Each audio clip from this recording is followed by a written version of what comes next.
Good morning. Welcome in. Hurrdat Sports Live, presented by Centris Federal Credit Union. That's DB. I'm Ravi Lulla. What's up, DB? How are things? Oh, we're doing all right. Yeah, Yeah. doing all right. I will say if Jim Nantz was calling the crown, he definitely would have said something about a crowning achievement. Yeah, right? he's too busy. He's too busy riding with the Houstonians. You know what's funny? That's his I mean, that's his people's. So when my sister went to University of Houston, Yeah. So did my brother-in-law. That's where they met. Jim Nantz gave their commencement speech. I was there, and it was very strange. I was like, what's Jim Nantz doing here? Apparently went to Houston. Big Houston guy. Yeah, huge Houston guy. So weekend was, Yeah. yeah. That good, huh? Yeah, stellar. A lot going on. Stellar for your boy. But, it was such a crazy weekend because I was getting teased. I was thinking, Nebraska could get the sweep, which amazingly for where it ranked was high on my thought process because they got to get it going. I was in desperation mode. Yeah. Yeah. They ended up getting 2 out of 3, and that is what it is. It helps. But, I found myself, I was going to say defending myself a ton, but defending Nebraska's opportunity to win the crown a handful of times. And I'm surprised that I had to go there with people about its significance. What was the argument against? Just kind of shrugging it off. Oh. And I'm thinking to myself, I have to be careful because I do think some of these people actually competed, but I can't tell. Because anytime you take the court, the ice, the pitch, the field, whatever, you're not doing any of it to get by. Yeah. Not real competitors, right? They just aren't. So I don't care if it's the NIT, the CBI, the Crown, the NCAA tournament. Like, you're trying to win. And what I think people don't understand that drives me crazy, and this is the player, the coach, certainly the father.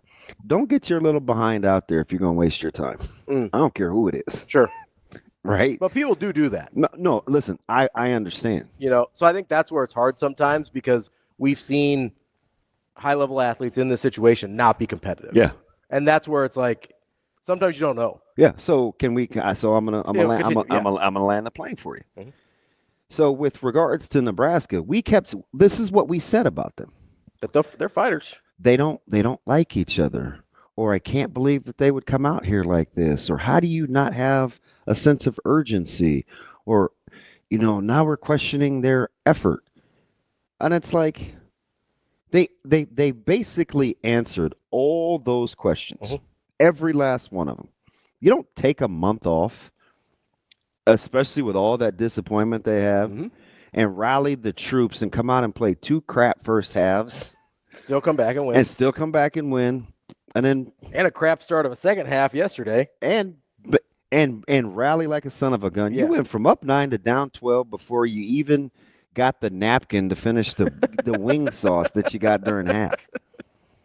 And I it's like I tell people, you've heard me say this before, like, never apologize for winning. Yeah, no matter what it is. Yeah. Take your 300,000. You've added a couple portal additions. You have a little bit of momentum. You're going to probably announce a hire here shortly. Yeah. Like, write it. Don't apologize for it. Keep it pushing. Like my man Mike Tomlin would say, Shane, pressing. That was a good one. That was a good Tomlin. Oh, man. But your boys had to do a little pressing this weekend. Pressing. Yeah, I got leg. Otherwise, man, listen. Shoulder. Mental exercises. Hurdles, if you will. Yeah. So it's like, I don't know. It's better than the alternative, right? Because even if it had gone the other way, we'd be complaining. That's what I'm saying. The other way. That's what I'm saying. Right. And I hate that. Yeah. Like you get to pick a side. I just hate playing I'm just not a both. You can't play the results. I don't like that. Right? Either the narrative is what it is or you're playing the results. I don't like that at all. I will say I felt like we did a good job pushing back against that narrative of they don't like each other. I think and this sounds harsh, I don't mean it to be. I think all the issues we saw with Nebraska basketball over the course of the year is they just weren't quite good enough. Yeah. right? And that's not. I 100% agree with you. They were close. They just weren't quite good enough. It wasn't.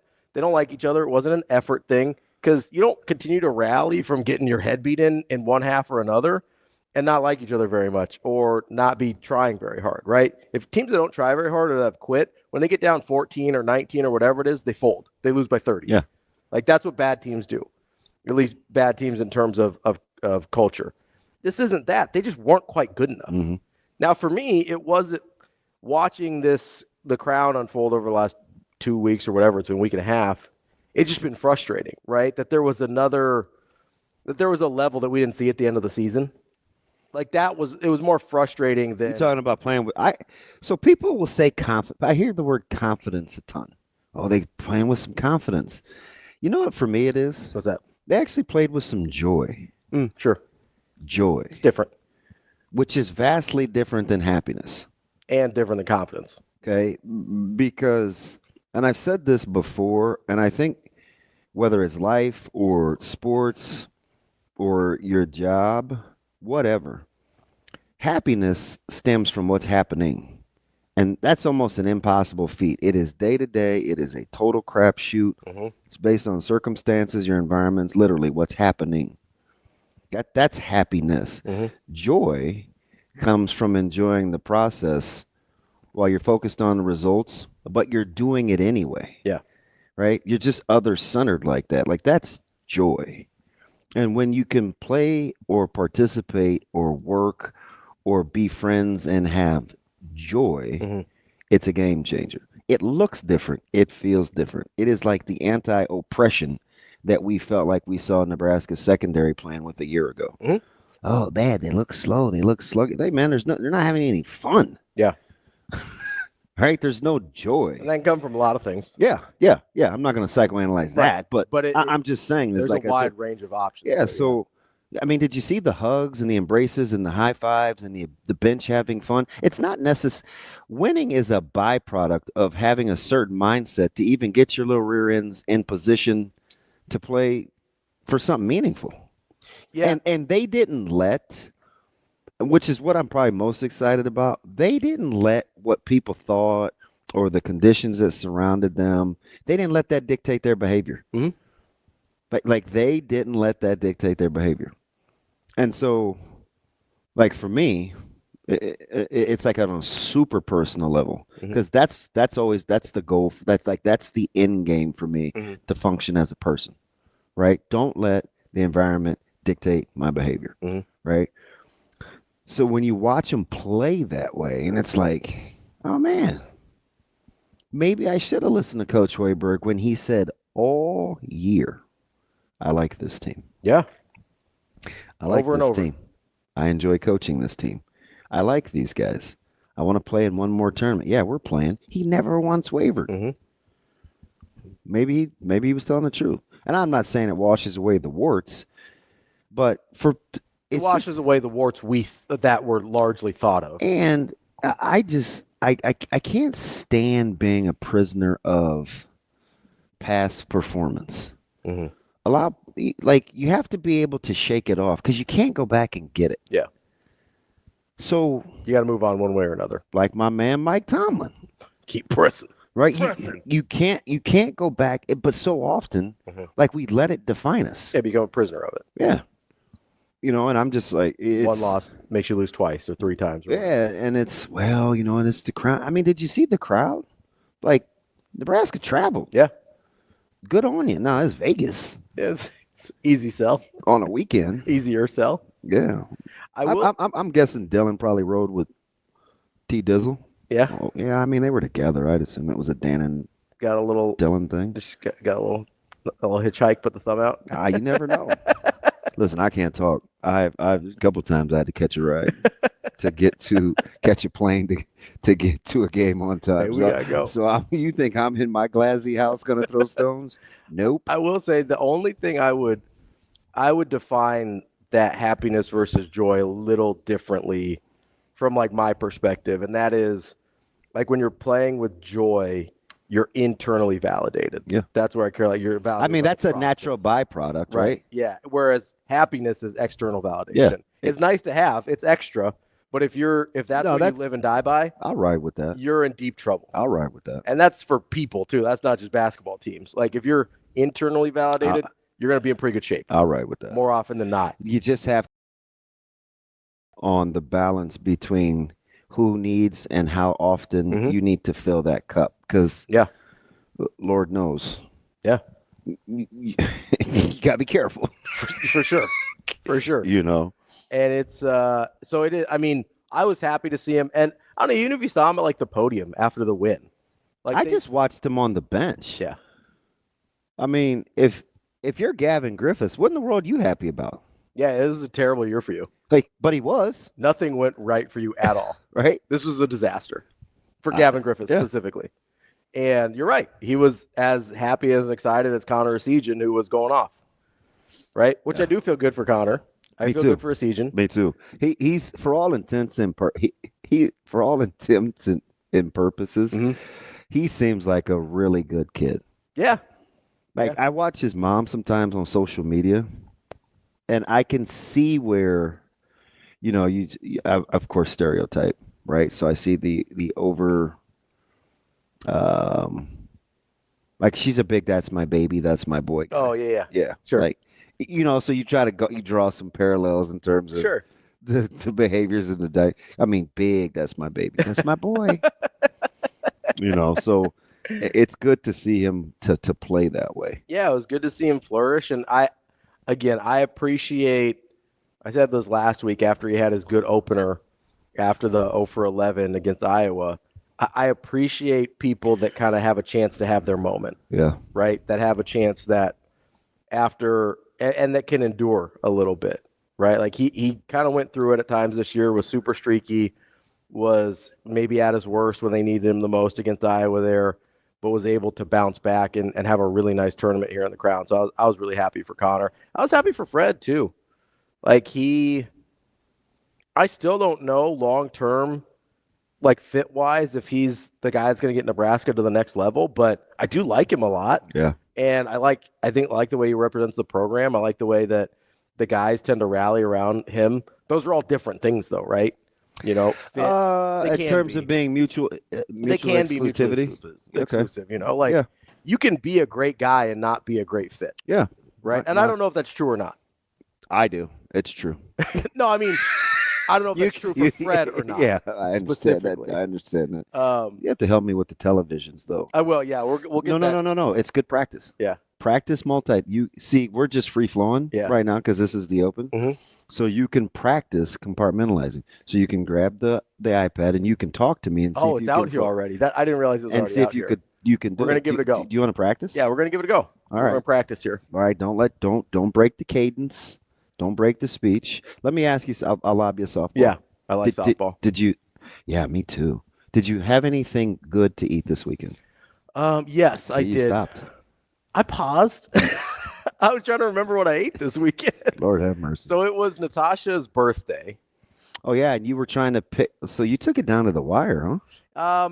A little bit. So I had told you the guy that the restaurant that we like to go to for like occasions and stuff, the guy that we really like there that kind of runs the place had another event. So he wasn't going to be there. Oh. So that was a little bit no. That was all right, Cam Bam. That was a little bit of a bummer for us, so we couldn't go to her favorite spot. But I did kind of surprise her. You aren't getting free vats of wine? Not vats.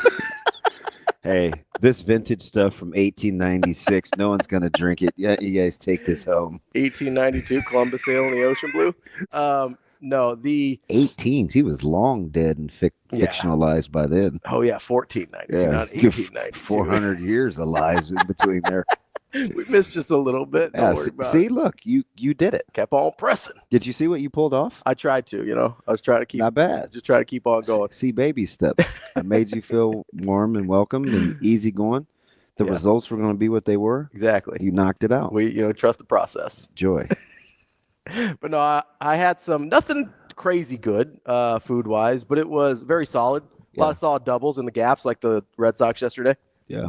I think they had 12. So they had like 12 doubles yesterday. I got it. Okay. Speaking of softballs, when will you let yourself feel like, how long will you wait before you have any hot baseball takes? I feel. Are you a June 1 guy? Are you the All-Star break? Oh, Are no. you before that? So it depends on who it is. With the Red Sox, I've already had a couple. Yeah. I'm back and forth already. Like they're 1-4, and I'm like, oh God, not again. And I'm back in already, baby. I'm all the way in.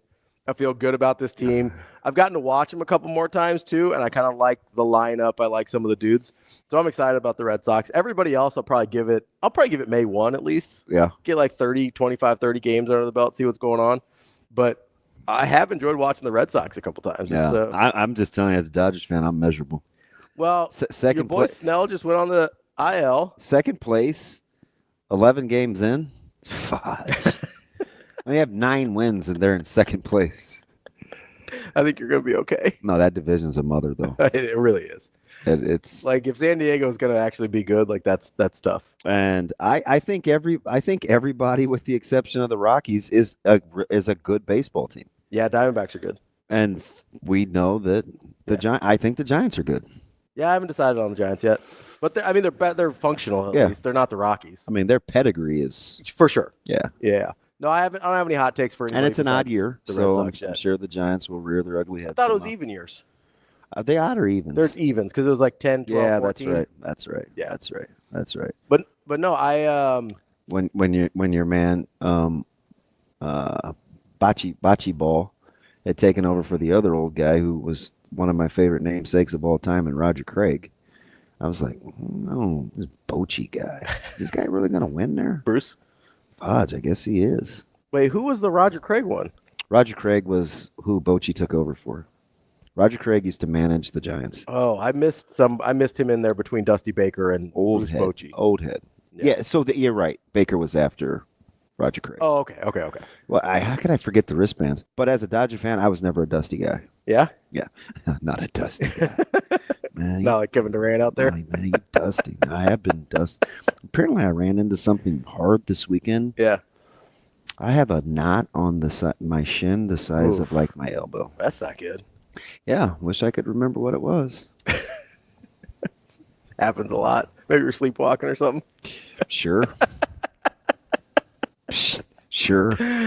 Let's just go with that. It sounds better. Speaking of sports, we don't talk about very much.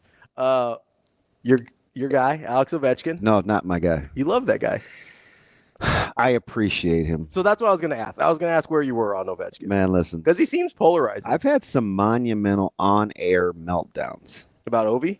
He's laughing. You already know where I'm going with this. So this is early. This is 12, 13, 14, 15. It's like a full decade into Ovechkin's career. Where I'm arguing during hockey about Crosby versus Ovechkin, who I would take on my roster. Yeah, I always kind of leaned Crosby a little bit. You should, because you're smart. And he was, his peak was better, right? You should, because you're smart. Like, he was just better. And I would get some pushback, because Ovechkin has some, he has some KD to him. He makes it look so easy, and he's good for so long that we probably don't appreciate him the way we should. Like, I think much more of KD than you do. His numbers are incredible. So as a scorer. Yes, and his efficiency from the floor and his field goal percentage. And look how many years in a row Cade Dizzle has shot 50%. It's a good run. In a row. It's a good run.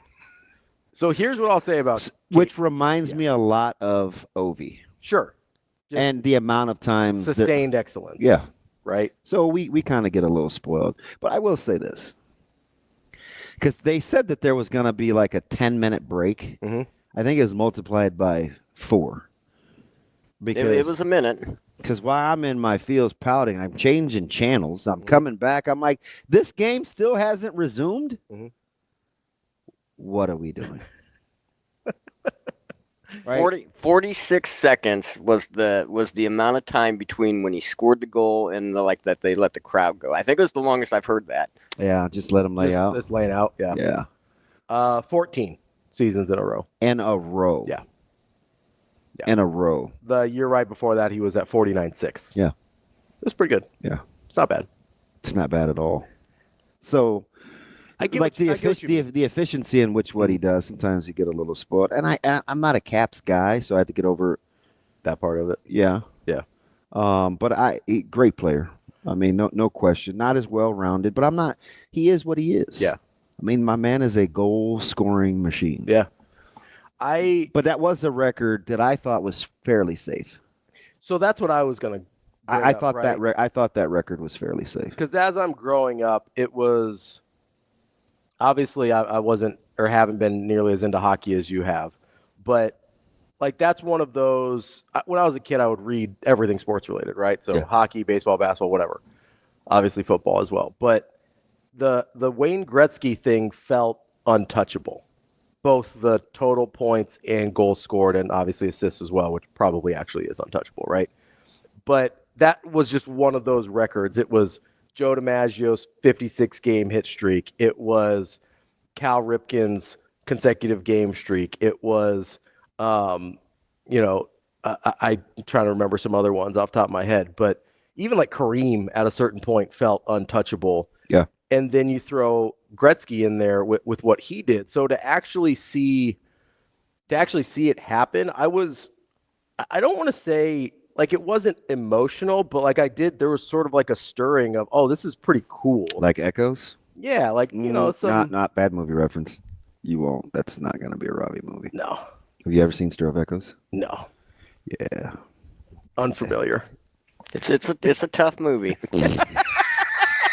Very un-Ravi like. If Shane says it's tough, it's tough. No, it is. It's not exactly what I would call pleasant. Yeah, I would imagine. You watch a lot of unpleasant movies. Gotta feed the soul. Yeah, feed it with some joyful movies. Go find some. I don't know. I watched that movie and I was like, yeah, I probably don't ever need to see this again. Yep, but it's a one and doner. It is definitely a one and doner. Oh, this looks promising. You think? No, it looks terrible. Is that Kevin Bacon I see? Yes. Okay, there we go. Yes, I almost started The Bondsman yesterday. Okay. And I pulled a page and I was like, you know what? Let's kind of snap out of this. Let's find something a little happier. And I found nothing. So I went back to sports. I'm telling you, just go watch Ted Lasso. When you're in a bad mood, just go watch Ted Lasso. Yeah. It helps. I feel like here's the thing with old Teddy. Yeah. I feel like I've seen all the funny one-liners. It's not even about the funny. You sure? Yeah. That doesn't even matter. It's a TikTok fibbed. Listen, there's funny stuff in there, but that's not why I watch it. Yeah. It's all about the feeding the soul, as you put it. Like it'll nourish you. Understood. Which is a weird thing to say about a comedy TV series on Apple TV, but it is what it is. I swear. So when I watched the first season, I binged it and I go, this show makes me want to be a better person. And I was not expecting that at all. It threw me for a loop. Okay. So I would recommend. How many seasons?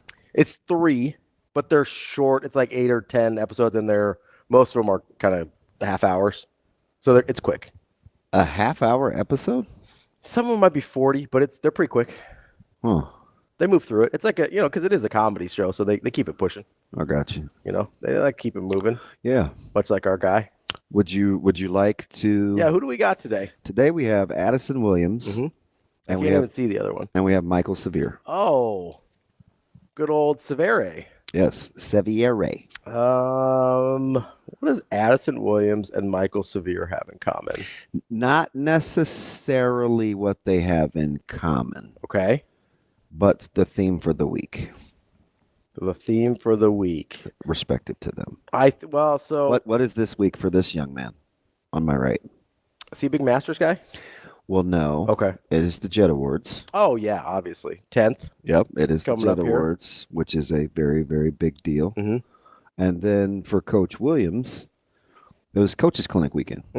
Yes. Yeah. So he's probably rolling his eyes an inordinate amount of time with Addison Williams. How is old Addison Williams? Addison Williams is good. You know one thing I think we undersell? What's that? Moving. Like the stressors of it? Yep. He does not have his family here with him yet. Yeah. We don't think about that a lot. No. With coaches. We never talk about it. Which is funny because I hate moving, so that's a thing I should think about. Yeah, and I would struggle mightily without my kids. Yeah. So he's got a 6-year-old and a 3-year-old. Oof. So he's waiting. Got to finish school June. Okay, so there's sometimes the timing doesn't always work out. Yeah. He's got to get up here. School year's not over. Yeah. Yeah. Yeah. Yeah, I'll be honest, I almost never think about it. I turned around, and I wasn't going to go back in the morning early, but Coach Lamanji and Coach Sikora talked me into it to go back and hear Coach P from North Dakota State, who, 6 minutes into his talk Saturday, Coach Polasic, he was on like his 18th expletive. And it's like 8:30 in the morning, and I'm like, yeah, I bet these guys. So he was on that. Have a lot of chill practices up there in Old Fargo. He was on that Mike Sauter schedule then. Man, at one point he's talking about competitive culture, and he says a lot of things that I would like to say out loud. Like he would say, you know how I said, people say, oh, it's better to love and to have lost than to have never loved at all. And I'm like, I don't know. Yeah. He would say things like, he would give like the low-hanging fruit analogies that people would use in sports. And he said, no, that's BS. There's winning and there's losing. You know what I mean? Like, so I was like, you know what? I think I like him. And I had known him before, so we walked from the Coliseum to practice, but there's no question why some programs just win. Yeah. Yeah. Just this. And DSU, they got some dogs, but he said out loud, don't send me your players if they can't manage and defeat and compete against stress. You're going to be stressed. He said, keep them home. Send them someplace else. They can't be Bison. I was like, tell them. You know what's funny? And I'm fascinated. I would legitimately devote an endless amount of time to this if I had the access. I would love to just go and spend like a full day with each one of the North Dakota State coaches over the years, like starting with Craig Bohl. So his reverence for Coach Bohl is, I got to back up. His reverence for Coach Bohl was originally why I was all in. Because the character traits that he described, because it was the first PowerPoint presentation, and I can see it. He put it down at the bottom third, but it was in bold because he was giving you a rundown of what he was going to talk through. And the guy that he was describing is the exact same person that rocked the boat in '96 when he took over Nebraska's linebacking cores and special teams. Yeah. I'm like, oh, yeah. Oh, yep. Oh, yeah. Yeah. Like, I would love to go through, starting with Craig Bohl, going all the way through Coach P, and just spend, because the thing that fascinates me is a culture that transcends coaches. So he said that. Really? I almost stood up. He went through this list of national championships and spanning 4 different coaches. And he said, "What are you guys picking up? Are you guys vibing with what I'm saying?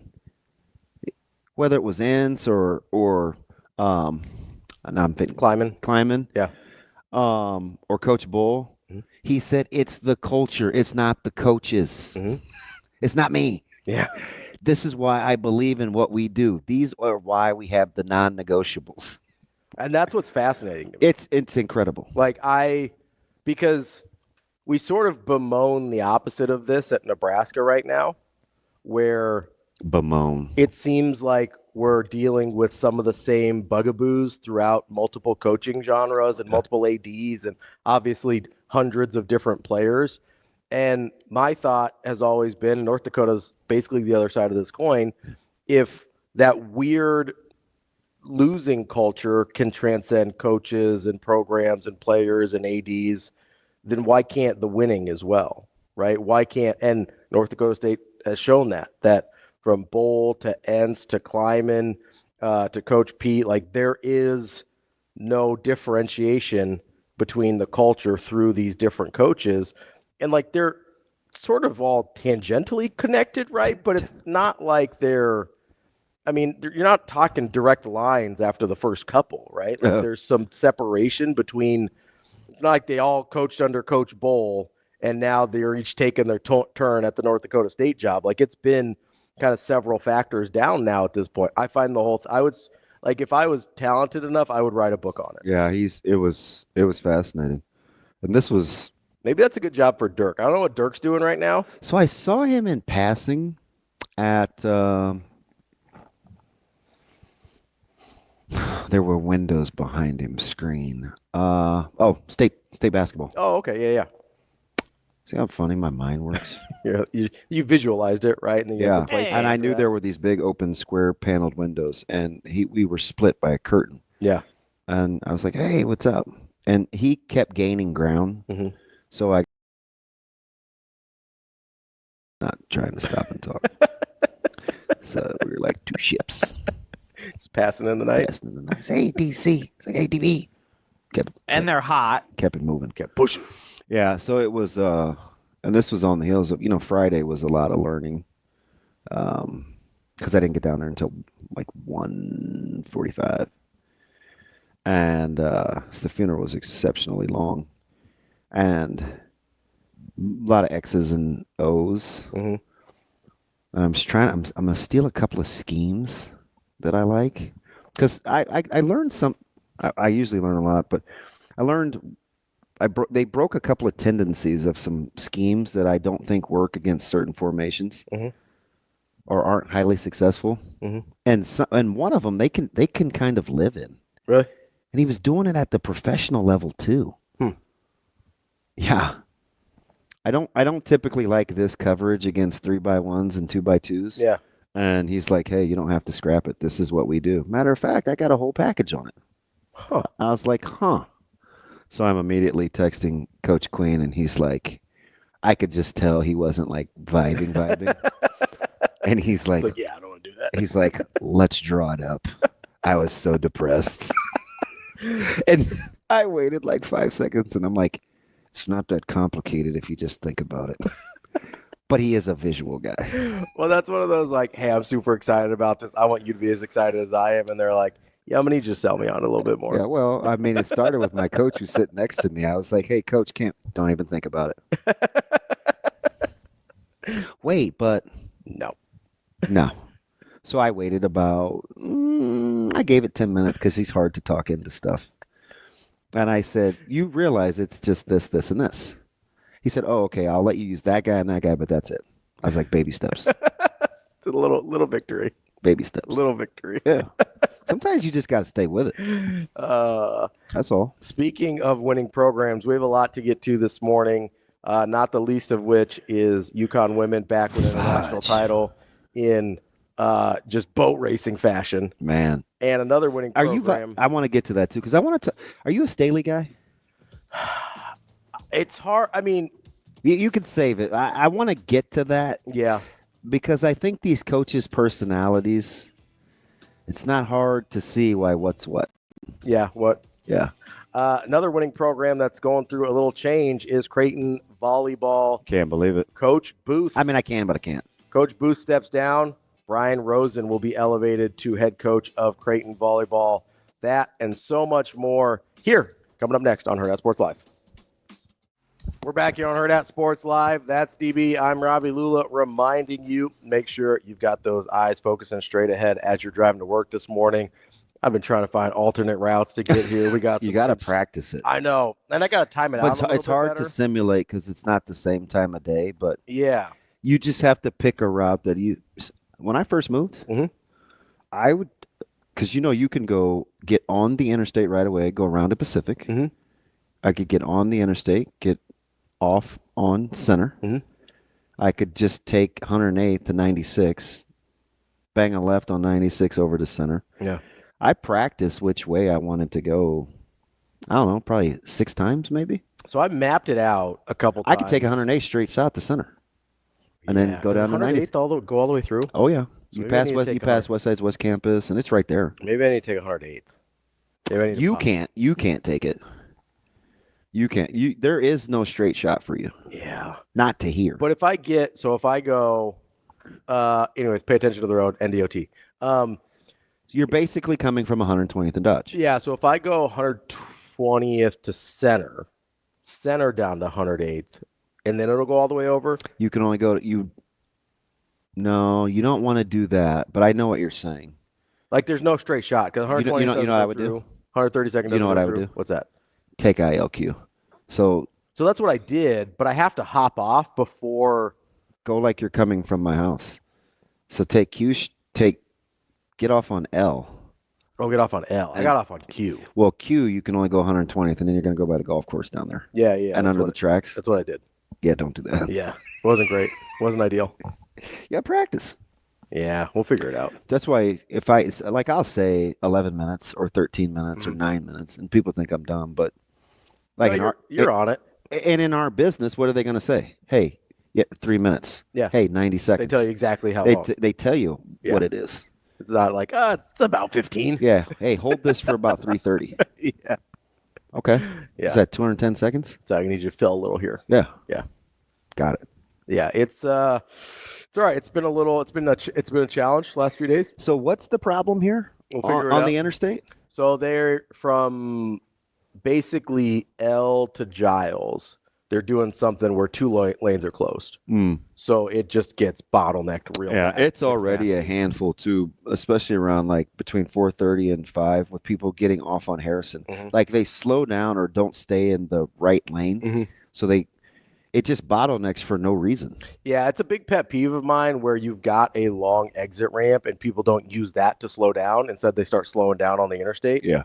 Or same thing with turn lanes. Like if you're going 45 or whatever down one of the city streets and you've got one of those extended turn lanes like they have on a lot of places on Dodge over by where I live, but you start slowing down about 35, 30 before you get to the turn lane, we're going to have some speaks. Yeah, but that's a little better than the exceptionally short turn lanes. Yes. If it's a really short turn lane, if I'm on L and I'm heading east and I want to go south on 96th, that turning lane holds like 4 car lengths. Yeah. I'm like, no, those I understand. Whose idea was this? Those I understand when you're braking in the main. So you have to wait for people heading east so you can get up and have enough room to turn. Yeah, not ideal. And what sense does it make to not have the turning lane be green the same time the traffic moving that direction is? I'm sure there's something I'm not thinking of. Well, sometimes they'll do both left turns at the same time. Coming from the other direction? Yeah. Yeah, okay. Which is fine. What I don't understand is sometimes the timing of it. Sometimes they'll do both at the same time, and then at the same intersection later, they'll do all one direction, then all the other direction. I don't know. I'm sure there's a science behind it. Well, you should ask our folks from the NDOT. Yeah, maybe they can give us a little tutorial. Yeah. I would like to know. Also, if they have a better way to get from 120th and Dodge to here, let me know. Speaking of which, but my tutorial, this is my little cheat sheet. That's a cool little notebook, too. Yeah. They gave us a long sleeve tees and a hat, too. Could you read this writing? Let's see. What do we got here? It's very hard for you. What's it say? Affect the QB, base fundamentals, blitz screams, how hard we play, how... you don't have to read them all. I just wondering if you could read them. Yeah. Okay. All right. Big affect the quarterback team. Yeah. Oh, yeah. It all makes sense because, Coach Snow talked about being better on third down, and he got a little specific. And this was his very first presser. Mm-hmm. Right? I'm like, this guy's already clearly combed through the footage. And what's Coach Butler talking about? Pre-snap, affecting the quarterback, needing to slow the quarterback down, change his views. So a lot of, and Terry, TB, he can teach. It's kind of funny because as we get away from the Final Four, I'm sorry. No, it's okay. Talking about affecting the quarterback, and obviously their best performance last year for most of the year was the Colorado game, right? Where they obviously really impacted. And Ohio State quietly. Sure. Yeah. That's a good one too. But it seemed like they lost that for stretches of the season. And I don't know if you can do it against, I get Colorado's different than Ohio State, but Ohio State was the best team you played by far. Obviously they won a national championship. But if you're able to do it against two of the better teams you play, and they're pretty different stylistically, the fact that they lost the thread there on affecting the quarterback throughout the season ends up being really frustrating. Because it worked. It's obviously a thing that a lot of people on staff cared about, but it wasn't something they were able to replicate consistently. And so, and I don't know if that's a personnel issue. I don't know if that's a scheme issue, play call issue, whatever, right? There's a lot of different options there. But the fact that it at least was possible at times during the year last year and wasn't something they could consistently do, I found incredibly frustrating, because it is about the only thing that matters most of the time, right? Like, consistently on defense, if you can't bother the quarterback in one way or another, you're just asking the quarterback to beat you at some point. Well, and the thing about it is with the way that the rules are played, you can see how teams have to build defenses where guys can be multiple within the scheme too, because that's clearly by design with like personnel packages and stuff, where you can play like nickel or dime or out of the same personnel groups. Yeah. Then he talked about the freedom that they have by playing 5 DBs, especially if one of the DBs has a certain skill set. Sure. How you can be very, very multiple. Very multiple. I'll be curious to see, and I want to get the hoops with Gino here and Staley, but that's why I think flexibility at the jack position we're kind of underselling. Now, I watched Coach Simpson a ton at practice to see how he kind of splits his time. It leans a little more D-line-ish than it does stand-up space-ish. At least at this point. But, man, a versatile jack.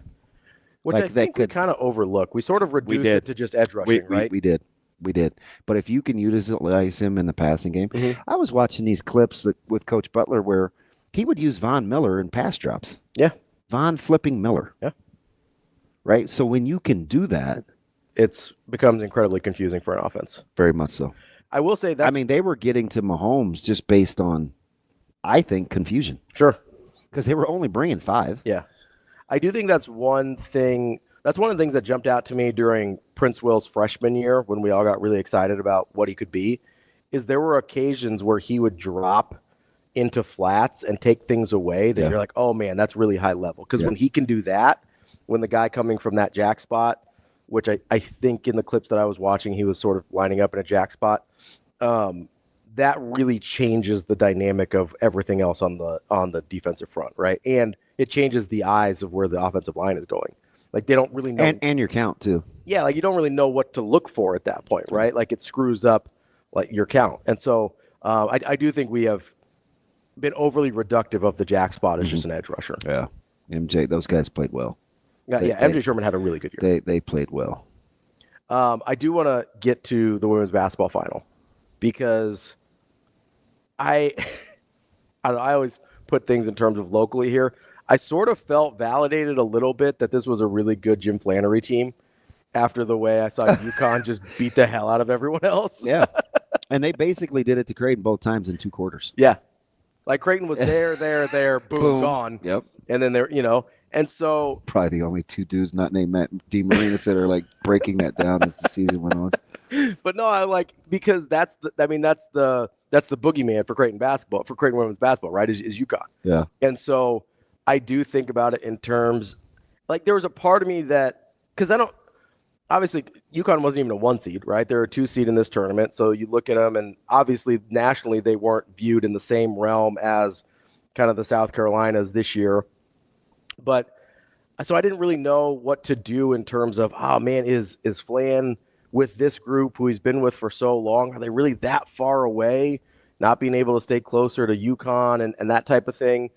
But then you see the way UConn got healthy and played down the stretch, and you go, oh no, that's the best team in the country by a wide margin. Obviously, as we see them win by, was like almost 30 yesterday against South Carolina. And you asked me about Gino as we were going off before the break, and he sort of reminds me of late career, last couple years especially, because he's had sort of this gruff. If you give me a non-basketball coach as this example, and it's the guy I'm thinking of, I'm not going to be happy with you. I was going to say John Cook.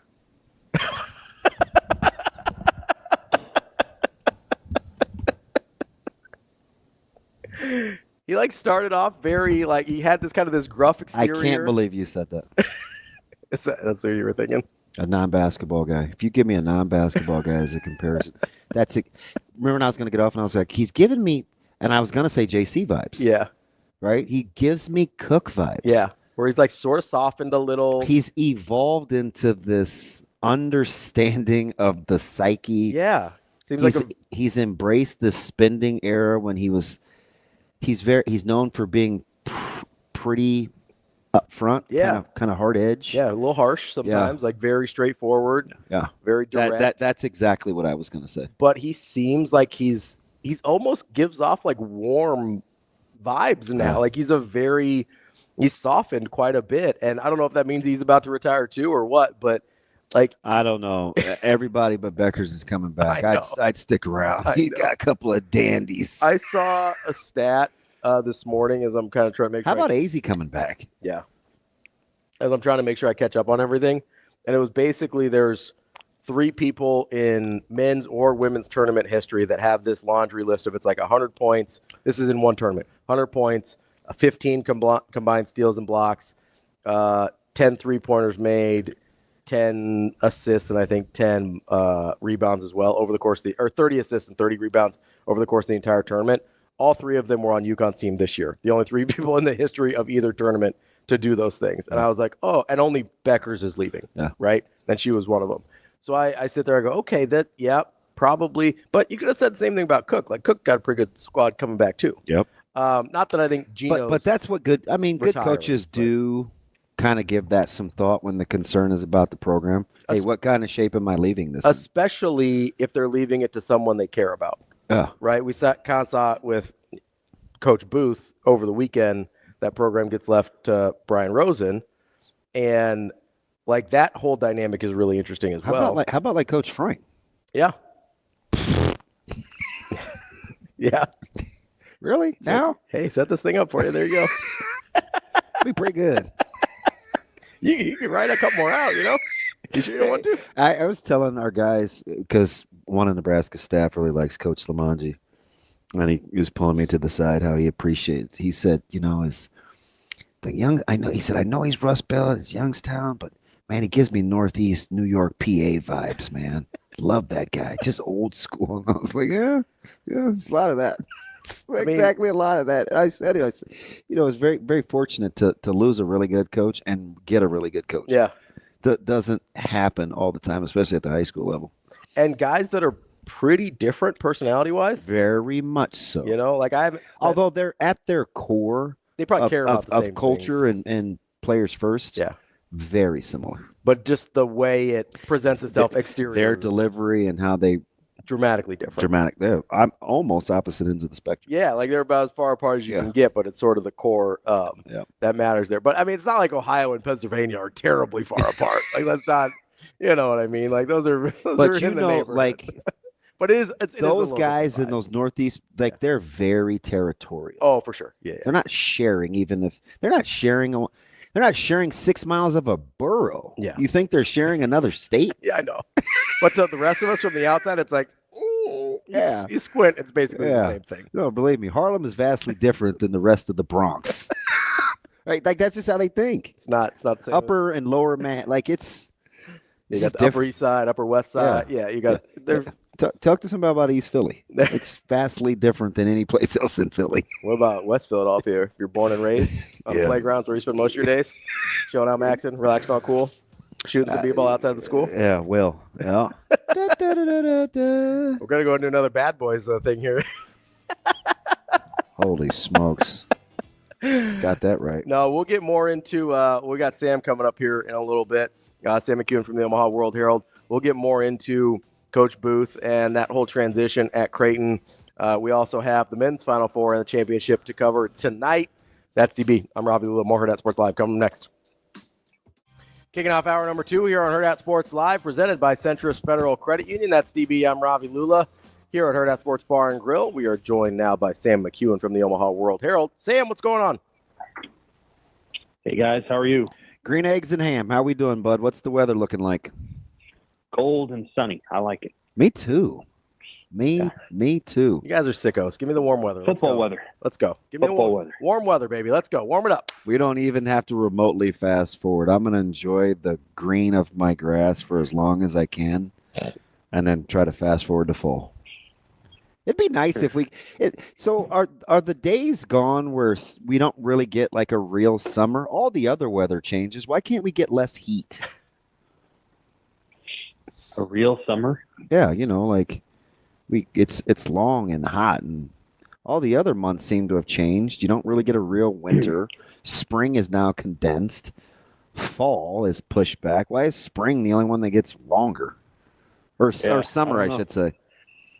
Yeah, so summer's out there now. It's hot and dry, and I don't know. I mean, I try to find something good in all the seasons. I don't, I'm a four seasons guy too, Sam. Don't let me fool you. I like balance. I just like the heat. I'm getting a little tired of winter, though. I am.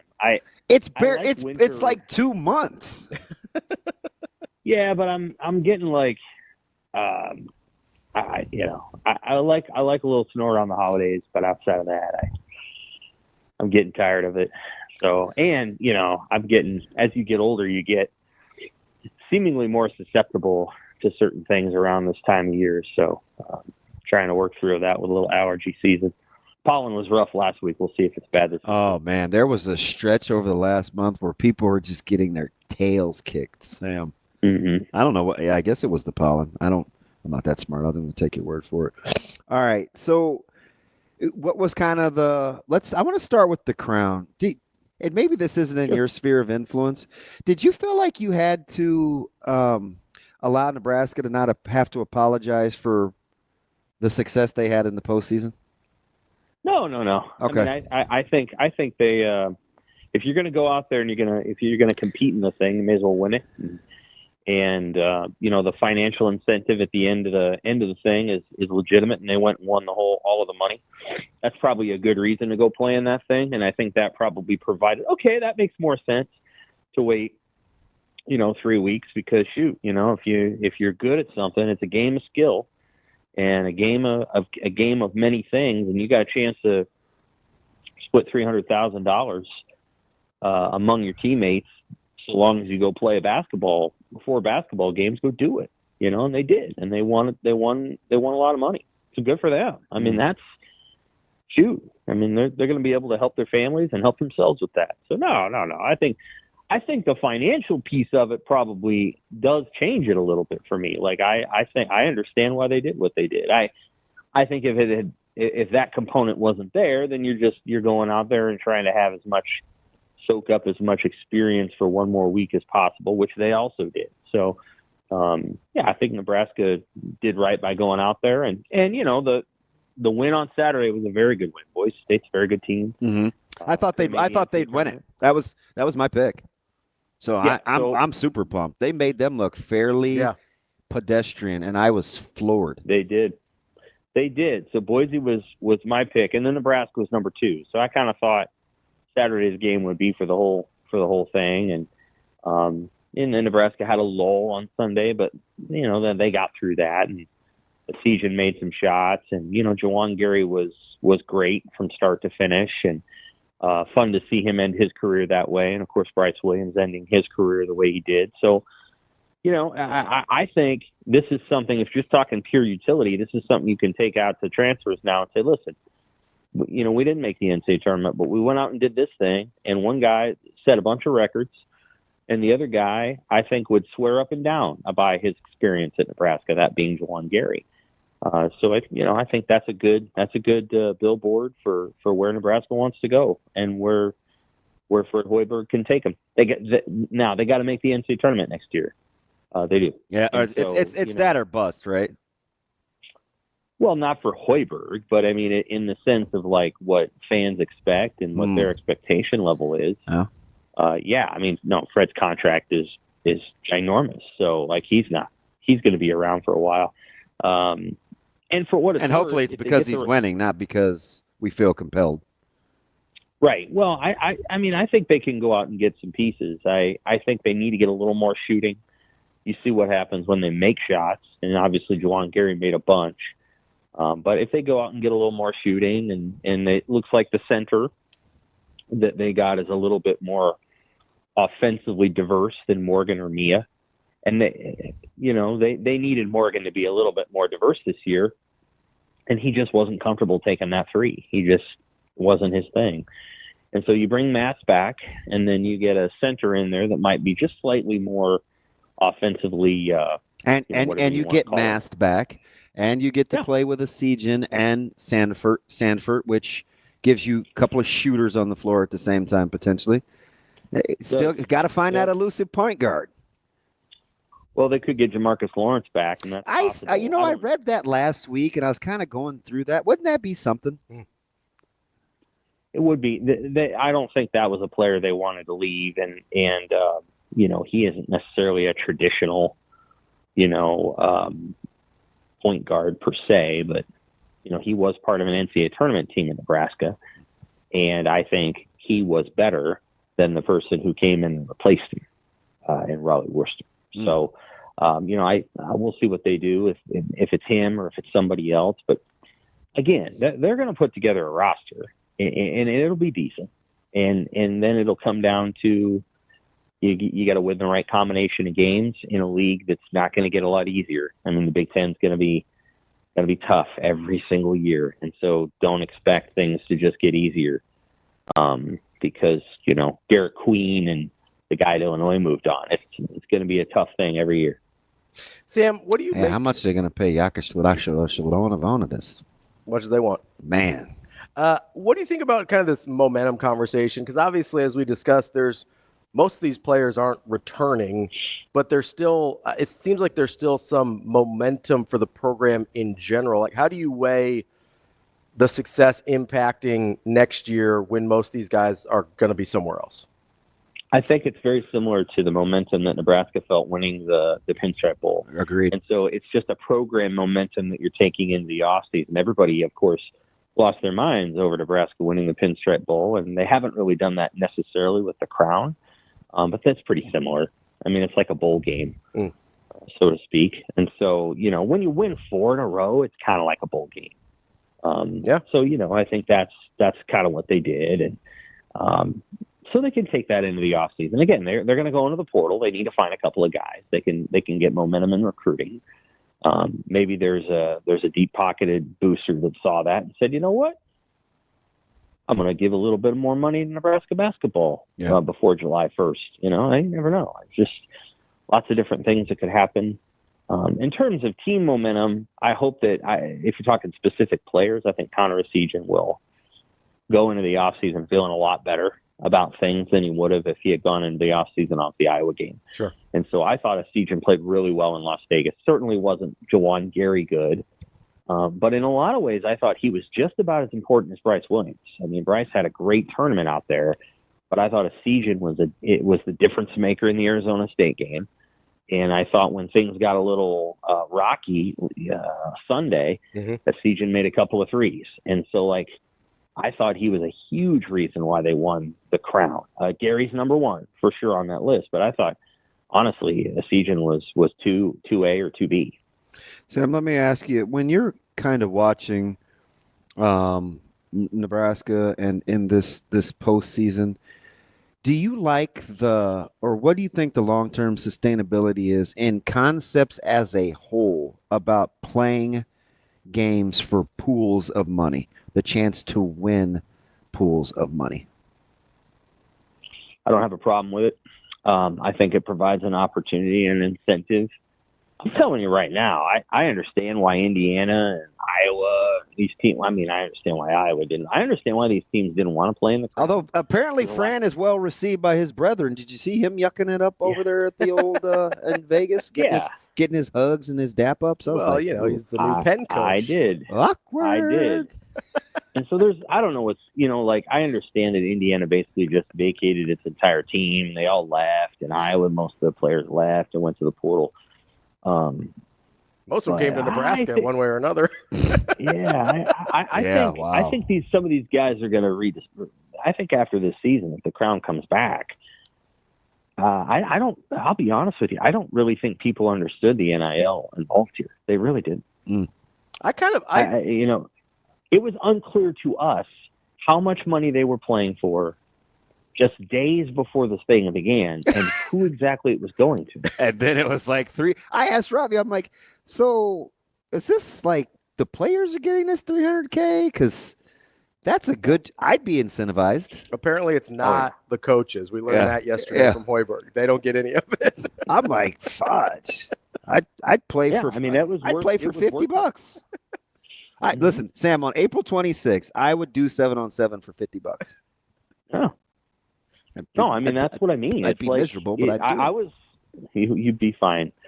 I think it's really interesting to think about it that way, and I don't have any issue with it. I think it's a good incentive, and I thought, I watched many of the games in the tournament.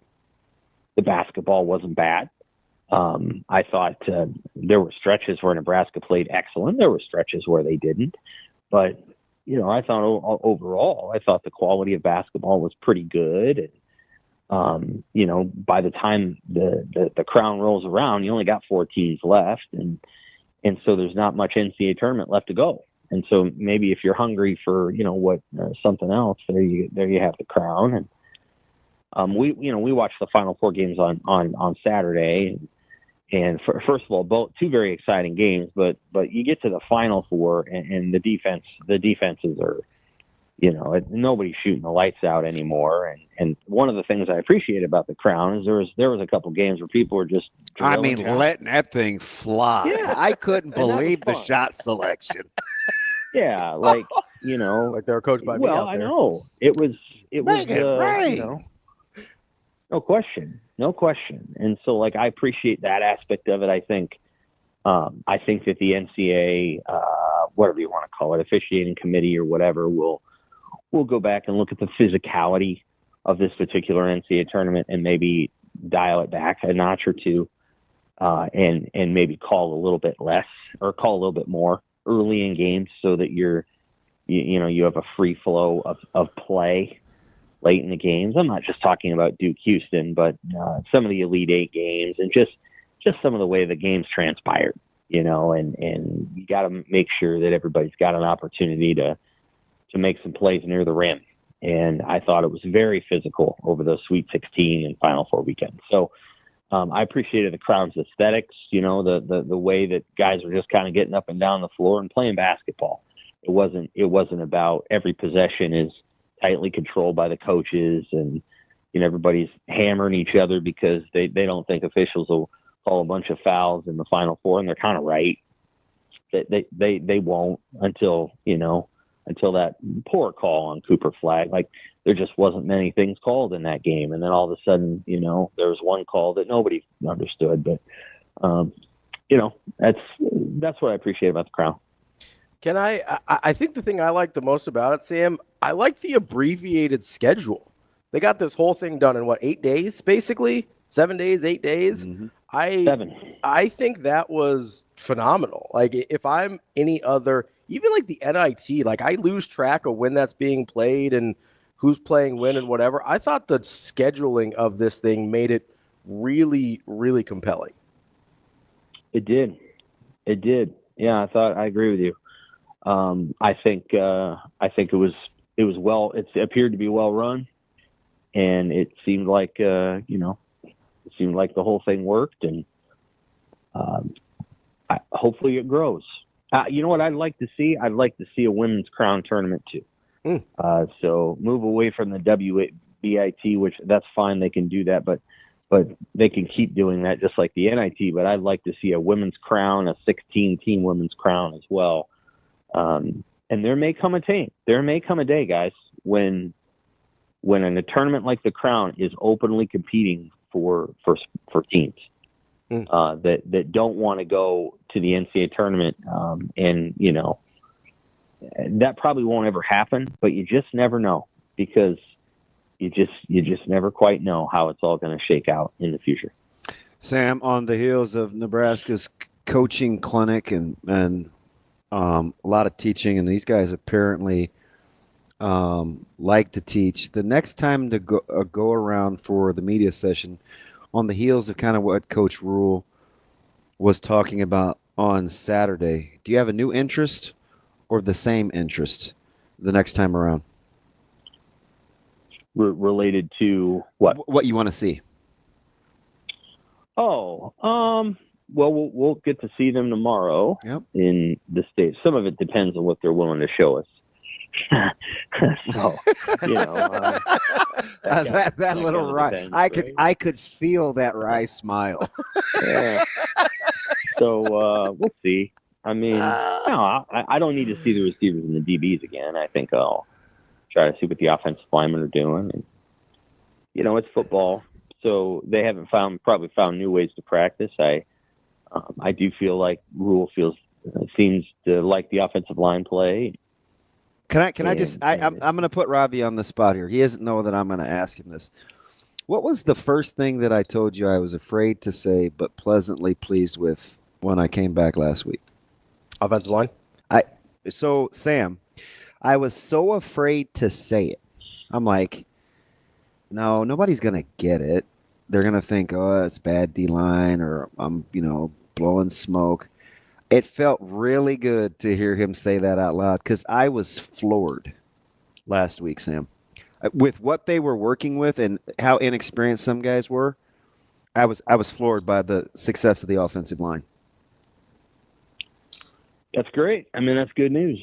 I don't know what it means. Maybe, listen, it could be one of those deals, right, where you're expecting like water and it's club soda, and I'm like, ooh, club soda. Like most other people think club soda is not that great, but like, so it could be that. I'm just saying, I was pleasantly surprised to hear him reference the offensive line too, because he's a tough critic.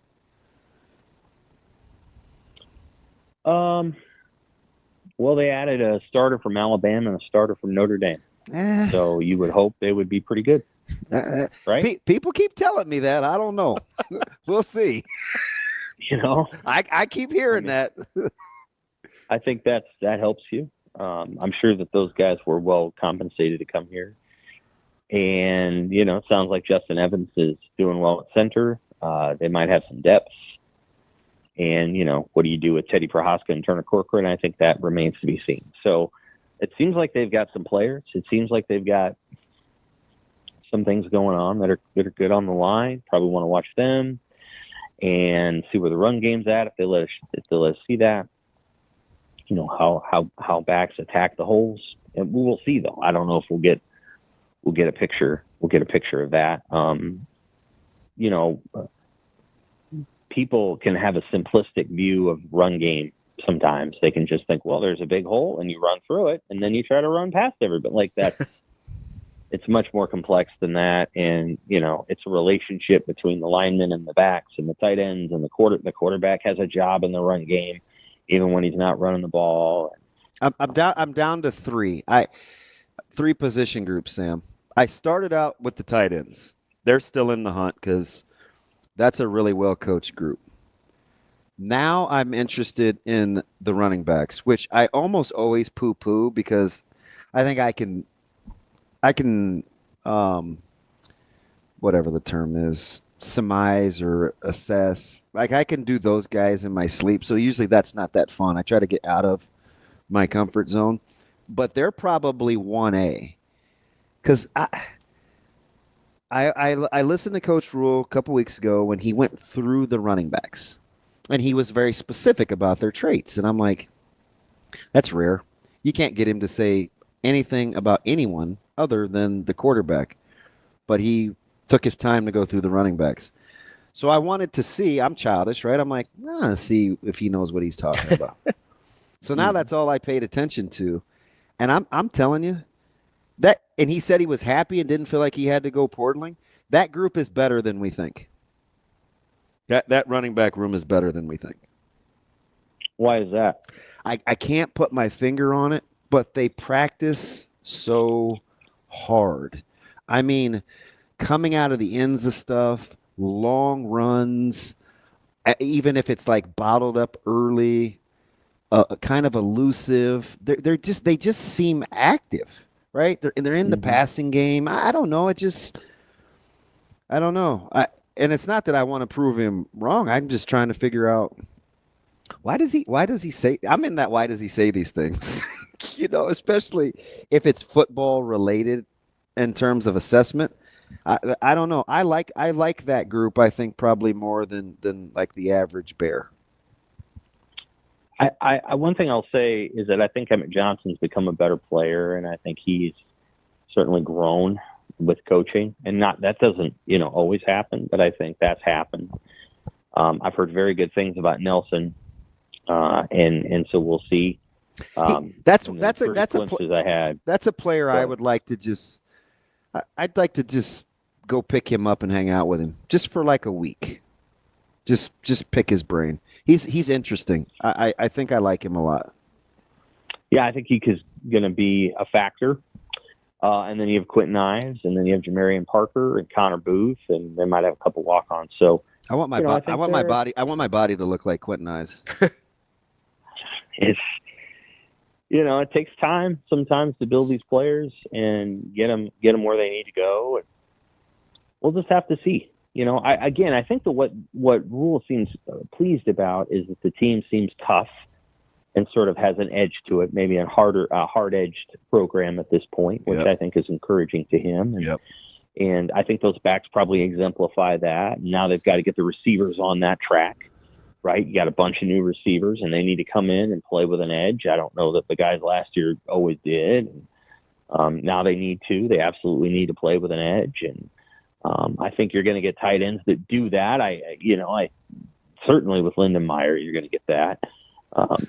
So I think it's probably a team that has a little bit of a hard edge to it, and that's encouraging. And then on the defensive side of the ball, everybody knows that they need to have a playmaking defense, and how you get those plays and from whom is the question that we're going to be talking about, quite frankly, all the way through the season. It's going to go all the way to the end of the season. We're going to be like, how are they going to do it this week? Who's shown that they can do it?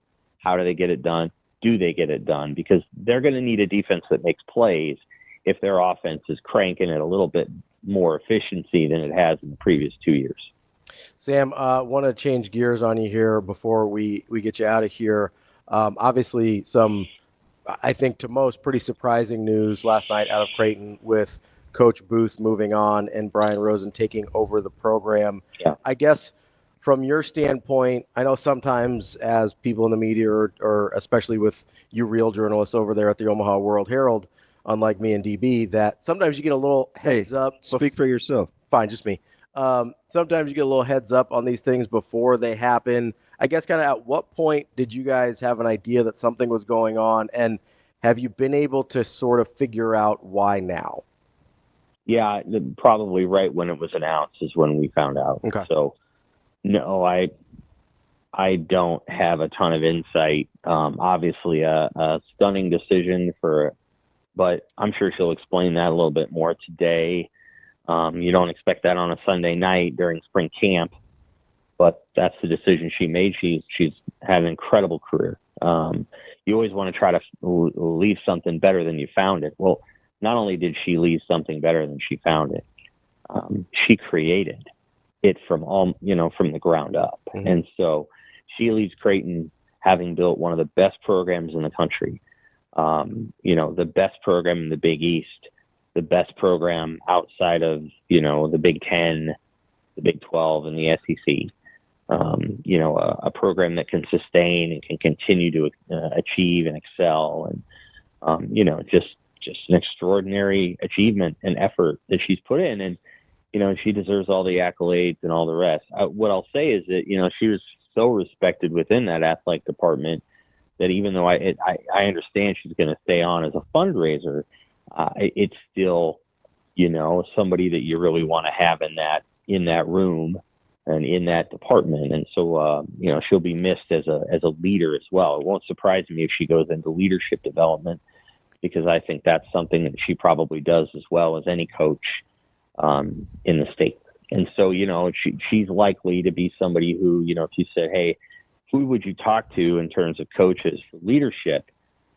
She would be very high on the list. So would Matt Rule. And their achievement levels are different, honestly. I mean, I think Booth's been achieved more, but their philosophies about how to build people up and how to shape people are similar and dynamic. And so, like, I've always appreciated listening to her when she's on a podcast or something because of the way that she kind of understands young people and understands how to develop leaders and how she's become a leader herself.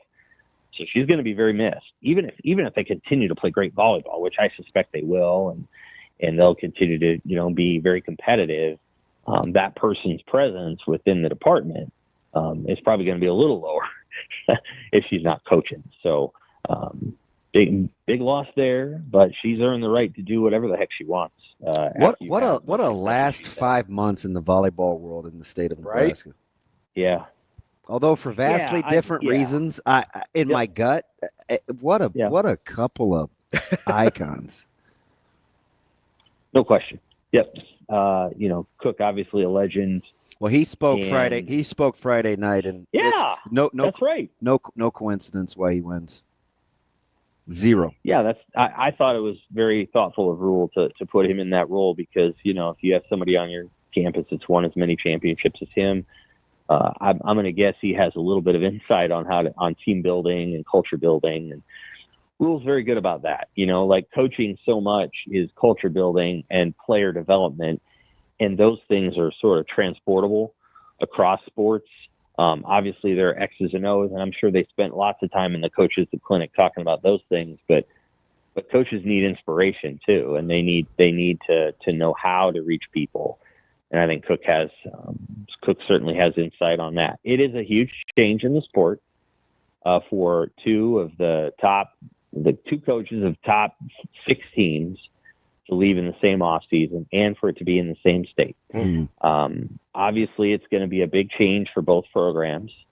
And, you know, it's probably a little less at Creighton because Rosen's already been there, but he has also not necessarily had as much time as Busboom Kelly has to sort of be in that role. So she took the job a couple of months ago, and I think that's probably been a little bit more of a ramp. And so Rosen's going to have to become the head coach now, and that's a change. So each program's got a little bit of an adjustment to make. And honestly, I think on the court, it's going to still be pretty darn good. At least in the first couple of years here, and for both programs, I think they're going to be just fine on the court. It is, again, the presence and role that those two people had in their respective athletic departments that'll be missed also. And that's not to say that, you know, Booth and Cook are easily replaceable. I just feel like what they built at their respective programs is sustaining enough that, like, the success is going to continue because of what they've built. Yeah, and I know what you're saying. Like, it just takes a little maturity to process it, because I get the simple versus easy. But given how much those two care about the program, you got the sense that no matter how quick or abruptly it seems to us, they've done their due diligence behind the scenes to make sure, right? KBB and Cook both think of their programs in a high enough regard to not leave it in the lurch, right? Oh yeah, no, I mean that hasn't happened. I'm sure there'll be some continuity in the assistant staff for Rosen. There's a lot of continuity at Nebraska, obviously, with Kelly Hunter and Jalen Reyes staying on. They're slightly different programs, and I think that they hired commensurate to the programs that they are. Again, Creighton is going to continue to dominate the Big East, and I'm sure, and we'll continue to be very good there. Nebraska will continue to be, you know, a force, and not just a great program, but sort of this cultural phenomenon throughout the state, and you know, so Busboom Kelly has to take some of that on too, and that's a little bit extra duty. That Cook handled really well. I'll say that. He handled the phenomenon part really, really well. There's a lot of coaches that could have been like, well, I don't want this, and I don't want my team to be in the spotlight, and been a miser about it. He was not. He was very open-handed with what that program's become, and I think Busboom Kelly will be too, because it had become that while she was playing there, and so she understands what it's like to be a phenomenon, the way the way that Nebraska volleyball's become. And we'll see if Rosen can get Creighton to a Final Four. I mean, the reality is Creighton should have been in the Final Four last year, but in my opinion, they were improperly seeded, and so they should have been a top 4 seed, as opposed to playing at Penn State on a Sunday night to go to the Final Four. I think Creighton should have been the 4 seed and should have been playing at home, and I think they would have made the Final Four if that had been the case. But that's just not the way they chose to do it. That's Sam McKewon, Omaha World Herald. Appreciate it as always, Sam. We'll talk to you next week. Thanks, Sam. All right, take care. There's a lot. There's a lot in there. Yeah, this time of year, this doesn't give me good vibes. I'll be all in on the presser. Oh, in terms of the timing of the departure? KBB, yeah. I mean, there's a couple different narratives about why it might be. I'm not. And you know what? There's a little bit of guilt isn't the word, but I shouldn't be going there. Just have the moment and enjoy the PC. Yeah. But given how how I think about her, it's like, yeah, what's going on? Yeah, I am interested, and we can get into that next. I mean, we have yet to do the Final Four. How about that? But we got Hladik coming up. We got Matt Hladik at 9 from the Spun.com. We'll dive into the Final Four on the men's side and the championship game tonight as well. I do want to get back to the Coach Booth thing here in just a minute on Hurrdat Sports Live. Welcome back, Hurrdat Sports Live. That's DB. I'm Ravi Lulla here at Hurrdat Sports Bar and Grill, where they've always got great specials for you to enjoy. And Menu Madness still going on. It's the final tonight in the men's basketball tournament. You've got Menu Madness still going on as well. Come in, get registered for the loyalty program for your chance to vote and to win a $100 or a $50 gift card by voting for your favorite menu items here at Hurrdat Sports Bar and Grill. Before we get to the men's basketball final, though, DB, yeah, I just kind of want to put it out here because people have asked us, people are wondering what the deal with Coach Booth is. And we don't know, right? But there's a couple prevailing ideas out there that I don't think are secrets, so don't feel like I'm betraying anything here. There's 2 narratives out there. I don't know which, if either, are true. But I think the worst kept secret in Omaha, and at least in the Creighton circles, is that there's some tension between Marcus Blossom and the rest of the athletic department. Maybe the rest of the university. Depends on who you talk to. So that's one narrative, is that, and there's been some history between Coach Booth and Blossom specifically. So that's one idea out there, is maybe she just didn't want to work for that guy anymore, right?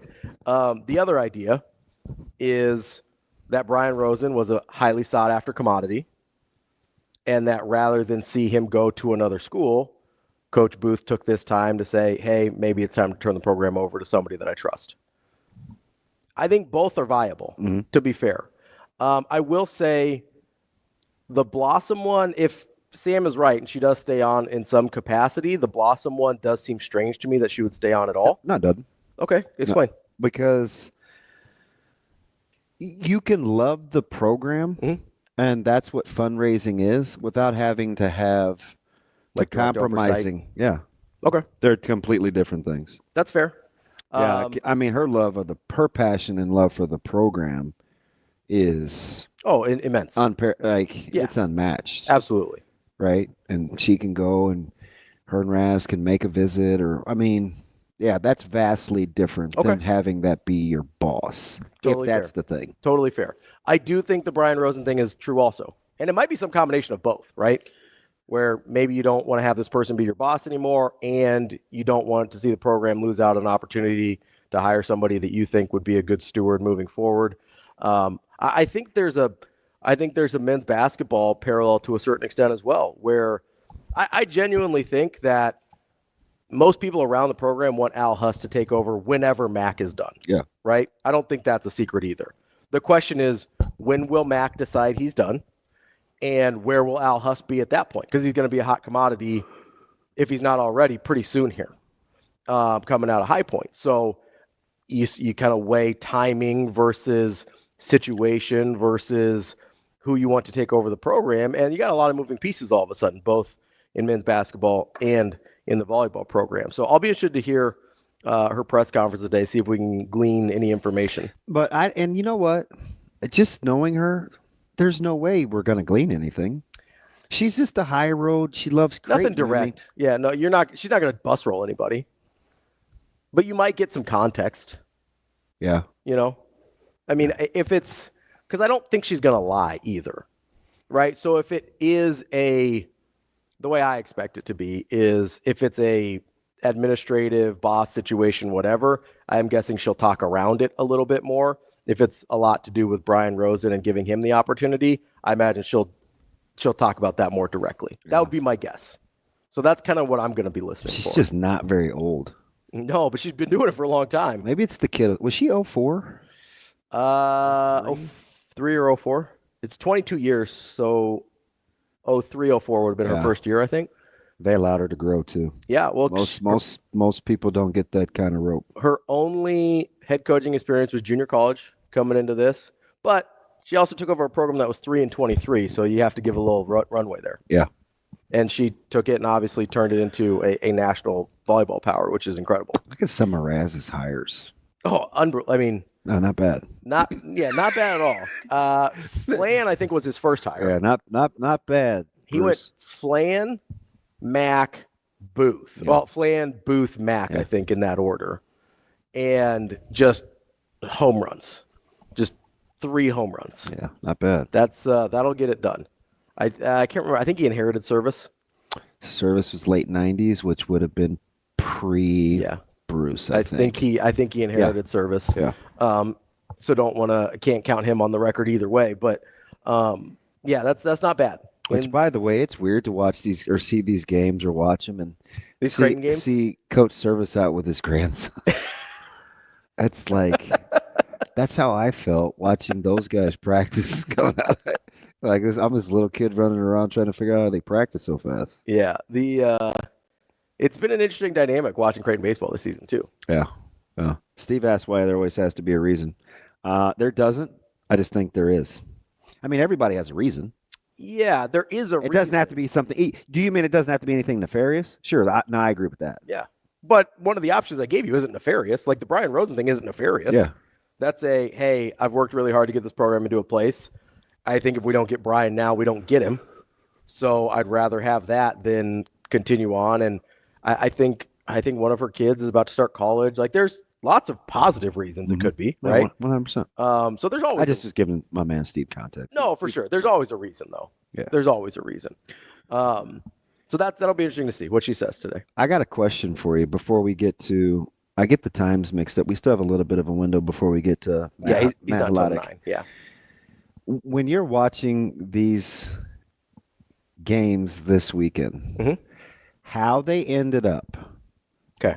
Versus, and take everything into effect. Men's Final Four? Yep. Okay. The way the teams play, how they historically have played this season, whatever. Mm-hmm.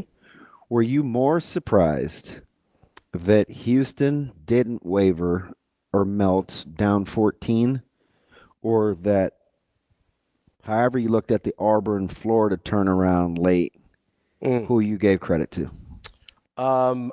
Certainly Duke was more stunning. Yes. For how we think of them. Yes. And for the way that felt that game was going. What's the one thing that I said all year about Duke, even though they were a good offensive team? They'll go through these stretches where they just can't figure it out. They go through these weird offensive lulls. Yep. And against a team like Houston, that can and it finally caught up with them when you can only have one guy that has the ability to initiate the offense. Create his own shot or shots for others. It just caught up with them. Yeah. Yeah, it did. It caught up with him. So I get it. You're up 9 with 2:43. Yeah. You're up 7 with 1:27. They couldn't get the ball in. Yeah. They can't get the ball in bounds.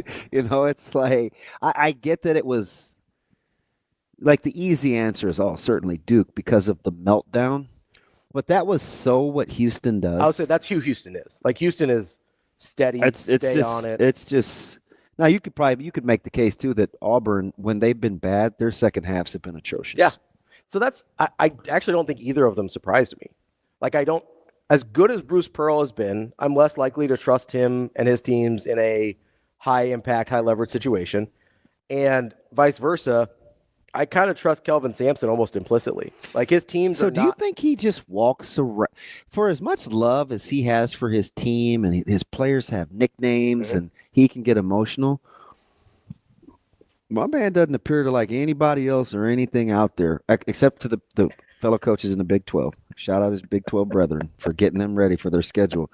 Dude's mad at the free world. Oh yeah, Like 100%. He's a pretty gruff guy. He always has been.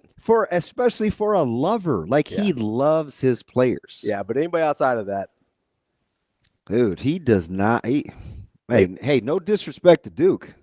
I'm sick of hearing about Duke. We're pretty good. Okay. Maybe that's why I ride with him a little bit. Like he likes who he likes, and everybody else to hell with him. Yeah. You know, like It's my new motto here going forward. to hell with him. Yeah. I don't know about To heck with him. Yeah. I can't do it impromptu, but it may come up later. But no, I think both of those situations kind of exemplified who those teams are. Now, I would say maybe the only big surprise for me, and I don't know how big it was, is I thought Duke was maybe past that bugaboo of going through these long scoring droughts and not being able to figure it out. Not being able to inbound the ball was horrifying. I mean, that last 2 minutes, if you've got anxiety, dribbling a ball off your thigh. Yeah, just like, what are we doing? Yeah. Like but I also brought up with Duke that one of my hesitations was, the key possession before you get to this. What's that? Was way more Houston than it was Duke. Yes. It was the 3 second chance points and then getting the 3 in the corner. Yep. You they just out That was a very Houston. They just out efforted you. That was a very Houston-y thing to do. Yeah. And then all of a sudden it's 6 and you're like, well, it could have been 11 going the other way. 100%. They just kept going to get the ball. Yeah.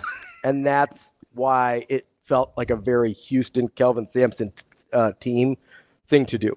Like that's why I didn't feel out of character, because they did it the same way they always do it, right? And then you get the technical and Knipple makes it and you're thinking 67-61 with that's probably a wrap.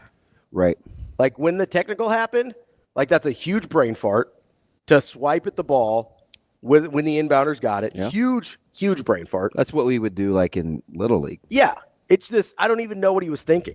That's what his coach asked him verbatim. Did you read his lips? Yeah, and then he goes, like the player himself goes, like he's hitting his own head, right? It seemed like he just went lizard brain for a second and said, "Oh, ball, hit it," and he goes, and that felt like in that moment, they had this opportunity and they blew it with a setback. But that's part of the reason, even if I don't stylistically necessarily ride with the way Sampson tends to coach, because it's a little more grimy than I like, I will ride with the fact that you have to have an incredible culture to have that type of like mistake on that stage in that moment and have it not faze you at all. Yeah. Like that's incredible. And then you get a guy you get a 6-year guy making free throws who can't shoot free throws. Yeah. And God, but the form on those, I'm just like, oh man. It's almost like he should have been right-handed and he's just using his left. It looked like a Charles Barkley golf swing. There's like a hitch in it at the end where I'm like, oh no. Is Sean Marion shooting these? What's happening here? And this isn't because I picked Houston. But then you have Duke on the other side missing front ends. Yeah. You know? And Proctor's not a good foul shooter, though. He's not. He's like 68, something like that, 65, 68. High 60s. For that. I think he was worse than that in the tournament. Yeah. I think he was down close to 50 in the tournament. So it's not shocking that he missed. Although I am always floored to see great shooters not be good free throw shooters. Yeah, that freaks me out because it's usually not sustainable. Like there's the correlation between good free throw shooting and 3-point shooting from college to the NBA is greater than 3-point shooting to 3-point shooting. Interesting. That's not anecdotal? No, that's like they did. I mean, it's probably 6-7 years ago now, but the data suggests that if you're a high-level free throw shooter in college, that is more likely to translate. If you're a low 3-point, high free throw, that's more likely to translate to 3-point shooting in the NBA than the vice versa. Interesting. He doesn't handle the. I'll be curious to see how he gets shots off. I mean, he's going to have to get in the lab. If Proctor. He gets shots off, I mean, he's going to have to get in the lab. That guy's got G League written all over him. Should Flag have been better down the stretch? It's hard. I mean, it's hard against those guys, isn't it? It's hard against those guys, and it's hard to nitpick again. Like when he's the only guy that can get his own shot. Well, we just watched a team win with only one. Florida beat Auburn with basically Creighton. Yeah. Clayton's a fourth-year guy, though. You got nothing from Con. You got. Yeah. I mean, so it was Howe, Martin, and Creighton. Yeah. Clayton's, again, this is sort of the point I was making back, 2-3 months ago that Jacob lambasted me for when I was talking about. Our Jacob? Yeah. When I was talking about Sears versus Broom. Like, that type of player, a Clayton type of player, leads you to championships more than a Broom Flag type of player. Positionally. Yeah. Like, that's just, I don't know why, because Flag is great, Broom is great, but traditionally, historically, You have to watch Broom to appreciate him because it can be a tough watch. it's Old school. It's poundy. Yeah.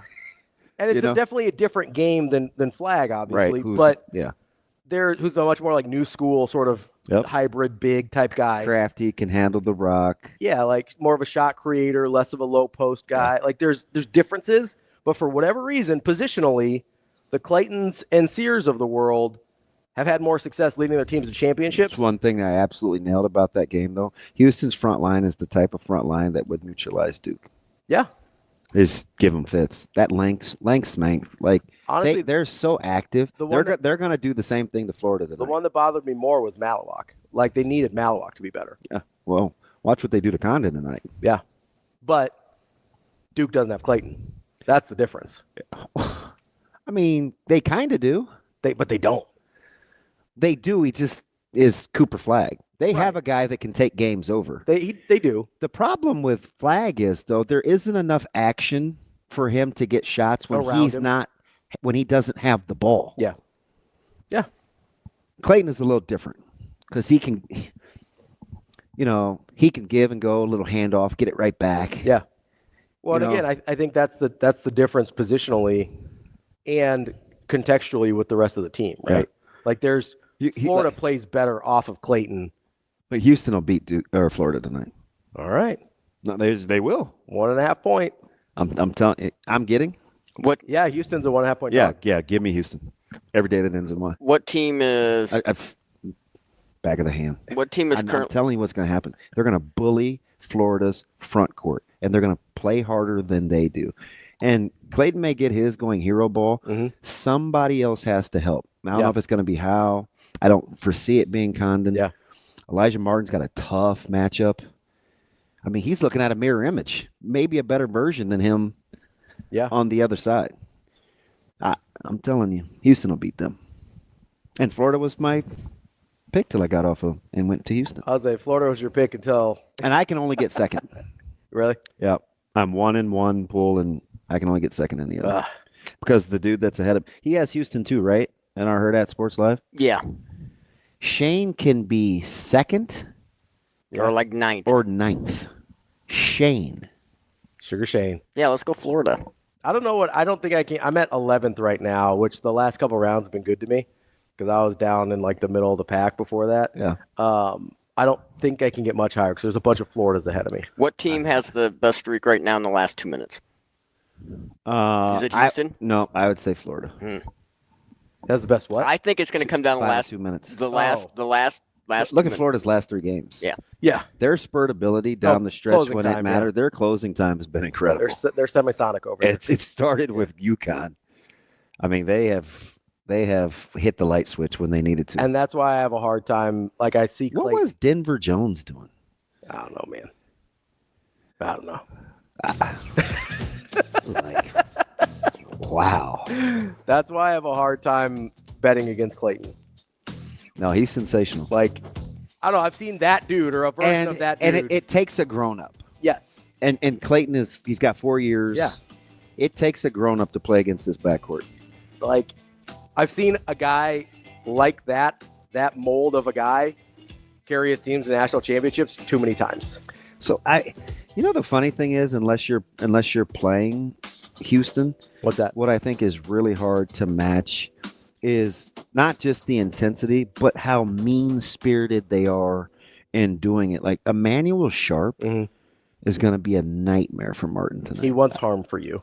He just doesn't play nice. His dad seems certifiable. No disrespect, but his dad is intense. I mean, he claps like he's mad. Coming up next, we're going to talk a little bit more college hoops with Matt Hladik from the Spun here on Hurrdat Sports Live. Kicking off hour number 3 here on Hurrdat Sports Live, presented by Centris Federal Credit Union. We're joined now by Matt Hladik from the Spun. Talk a little college hoops. Matt, how are you this morning? I'm doing great, guys. Always a pleasure to be on, and another championship Monday here. Yeah, it's interesting. I got to backtrack a little, and I've had practice because I stumbled through it asking Ravi the question, but let me see if I can land the plane a little bit smoother with you.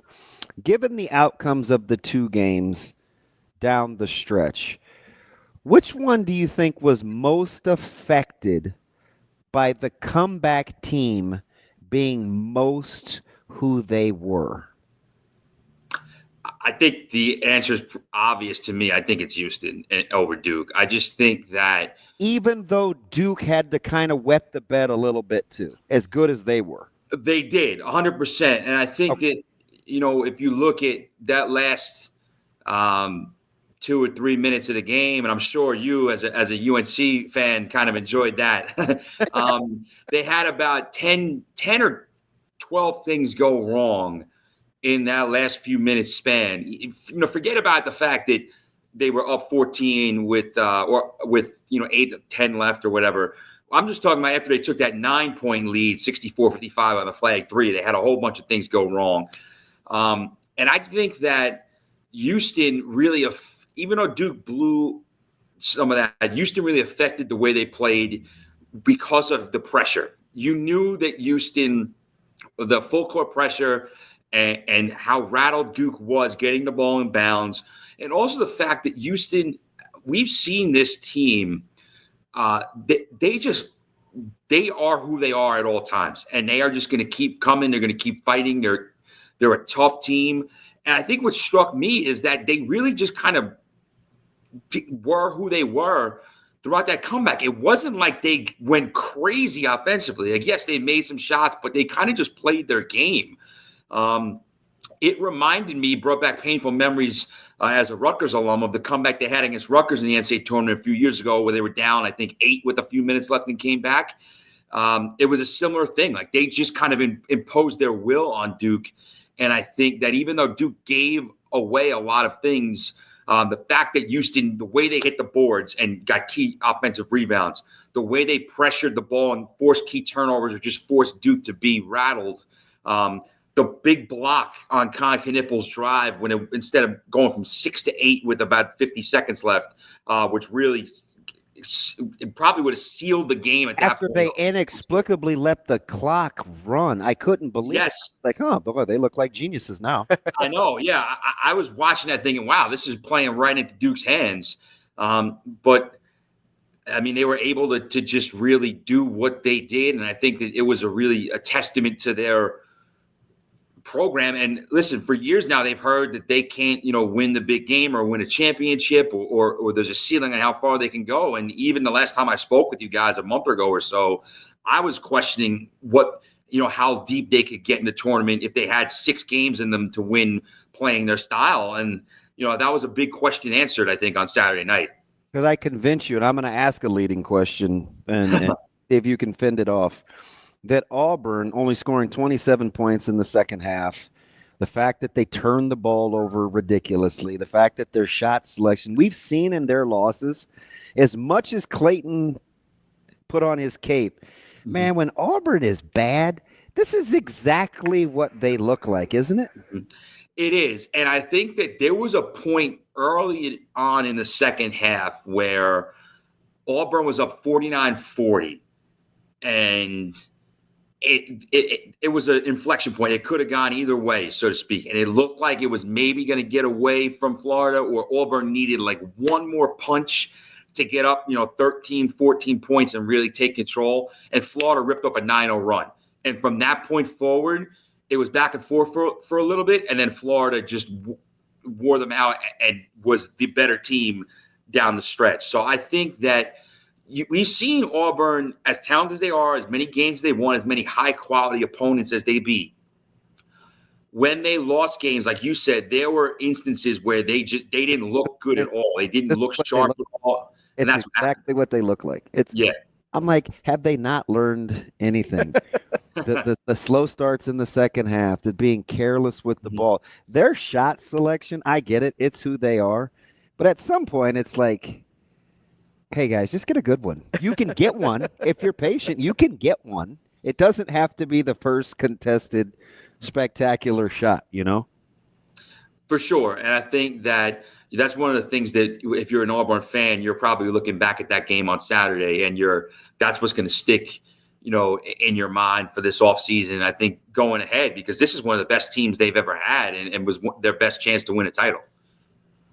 Matt, as you look at these two teams we have left in Florida and Houston, I know we sometimes maybe the only critique of the NCAA tournament for most people is that you feel like you don't always get the two best teams.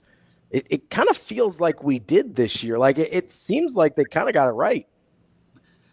For sure. And I think that this is only the second time all 4 1 seeds got to the Final Four. And I thought that this was the ultimate rarity because it really felt like for a lot of the last, I'm going to say maybe month of the regular season or so, that those were the 4 best teams. They were the 4 1 seeds, and they were head and shoulders above or clearly above the next group of teams.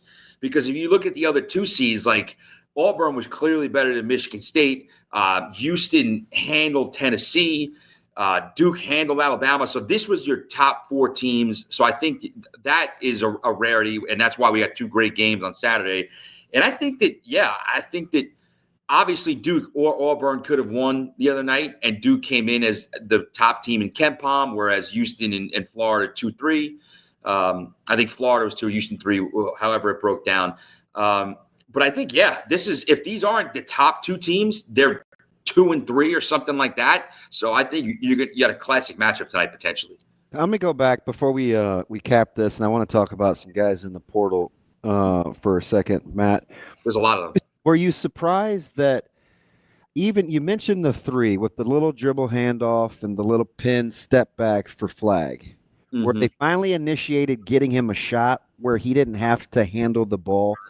Do you look at what was going on with Duke offensively and you think to yourself, you didn't have any other options with offensively than other when flag has to initiate the offense?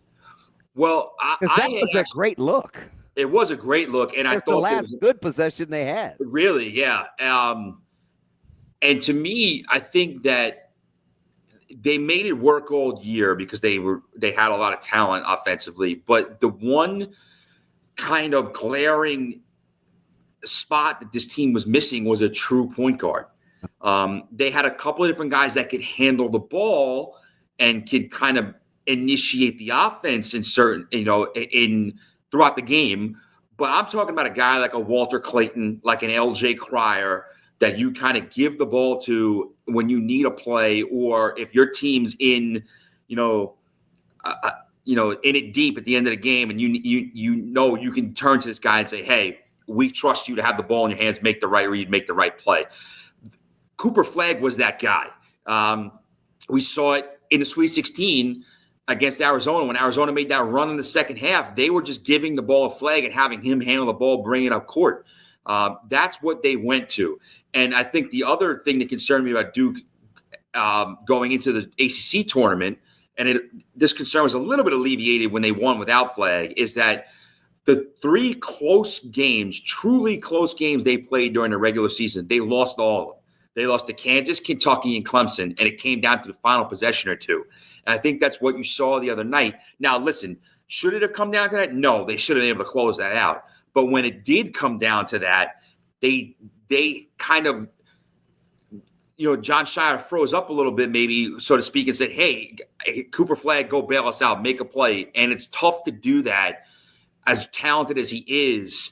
When you're a wing trying to drive and everyone knows that you are the guy. So I do think that I would expect Duke next year. I think that John Shire made a lot of adjustments between year 2 and 3 in terms of how he built the roster, and a lot of them worked. But I think next year I would be shocked if there isn't a true kind of point guard, creator, facilitator on that roster. I want to go to tonight because, and this isn't just because I picked Houston to win it, because I was on Florida all year until everybody else was. And then I told Ravi I was going to pout.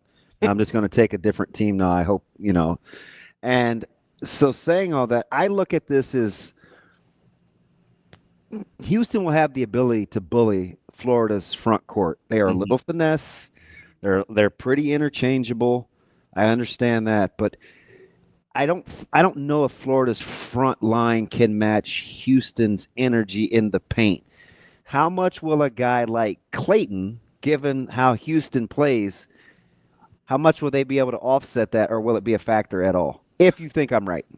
Well, I think that Creighton obviously is the fulcrum of that offense, and he's going to have another big game tonight for them to win. But I think you'll see whether it's Elijah Martin, whether it's a Denzel Aberdeen off the bench, you're going to need to see, I think, another perimeter option or two step up to alleviate some of the pressure on Creighton because, like you said, I do think as talented as Florida's front court is and as interchangeable as you said they are, and they got some guys that can shoot and they got some guys that can make plays, Houston should have the advantage in terms of physicality. Yeah, they're going to have to track down a lot of loose balls. Yeah. I don't know if that's how they like to play.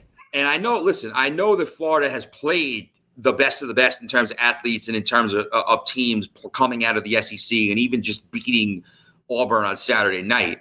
But Houston's a different animal. I mean, I think I saw a stat. I can't remember the exact time, but Cooper Flagg grabbed a rebound with like 4 something left on the clock the other night, and it was the last live ball rebound Duke had for the whole game. I thought the possession of the game, I told this to Ravi, Duke was up 9. Houston had the ball. They got 4 consecutive offensive rebounds. Yes. And they made the 3 at like 2:59 or something like that. Yep. And that was the most Houston thing I've ever seen, where they just beat everybody to the ball, got another shot, beat you to the ball, got another shot. Mm-hmm. And even on the putback dunk, it was another effort play when they took the lead. I was like, this is just what they do. Mm-hmm. It's just hard to simulate that unless you play that way. It is. It's hard to simulate that pressure. It's hard to simulate the way they attack the glass because, like you said, Duke, everyone talks about the turnover on the inbounds pass, and it was bad. But if Duke grabs that defensive rebound, they escape because they missed the tying 3. Mm-hmm. But instead, you get the putback dunk, and now the pressure is even more amplified, and it leads to like the last stages of the collapse. So it's going to be interesting to see how Florida handles that because Houston is rugged. They have obviously Juwan Roberts is the main guy there, but they have Francis, and they all attack the rim. They all go and go after the ball. Arsenault, all those guys. It'll be interesting. We're talking with Matt Hladik from the Spun. Matt, it sounds like you're leaning Houston here. Is that an accurate read? Actually, the slight opposite. I'm leaning Florida in a close one. I think that Creighton and I think their offense might be the difference. I'm kind of going with the trend here. The numbers, I'll tell you, I could cite where I found it. It was in the New York Post, like a betting column over the weekend. I can't remember the exact numbers, but if anyone listening wants to check it out, they can. That's where they can find it. Only about 12,000 streaming right now, so somebody's going to look it up. Yep. Excuse me. The record of the teams that beat Duke in the last like 20 years in the NCAA tournament, their record in their next game is bad. It's not good. Okay. And some of that, I think, is the natural explanation is a couple of times Duke got picked off early. So maybe it's a team that, played the game of its life and they don't have anything left the next game. Other times, winning a game of that magnitude does take a lot out of you. Houston has the type of talent and the type of, I think hungriness and the type of grit and culture to avoid that letdown. But I think that when you kind of combine all they had to do to win on Saturday with the fact that Florida has shown that championship medal, outlasting UConn and Texas Tech and Auburn, and they have the X factor in Creighton, I'm taking Creighton to be the best of those guards tonight in terms of him and Cryer and Sharp. I think Florida wins by a possession. Let me ask you, a couple guys flying under the radar. Not flying under the radar, but the signings happen the verbals happen so quick. Gillespie just yesterday. I didn't love the Tennessee thing because I feel like he needs a certain offense, but Jacoby Gillespie's a guy that I think the world of watching him in the Big Ten. And then Cadeau going to Michigan when I've been so tough on Michigan's backcourt on why they couldn't get over the hump. It's guys like that I'm thinking that handled the ball. Are there guards? You can start with those two. Or is there anybody that's changed addresses that gets the ball handler or decision maker that you think changes the way or the trajectory of how that team can play?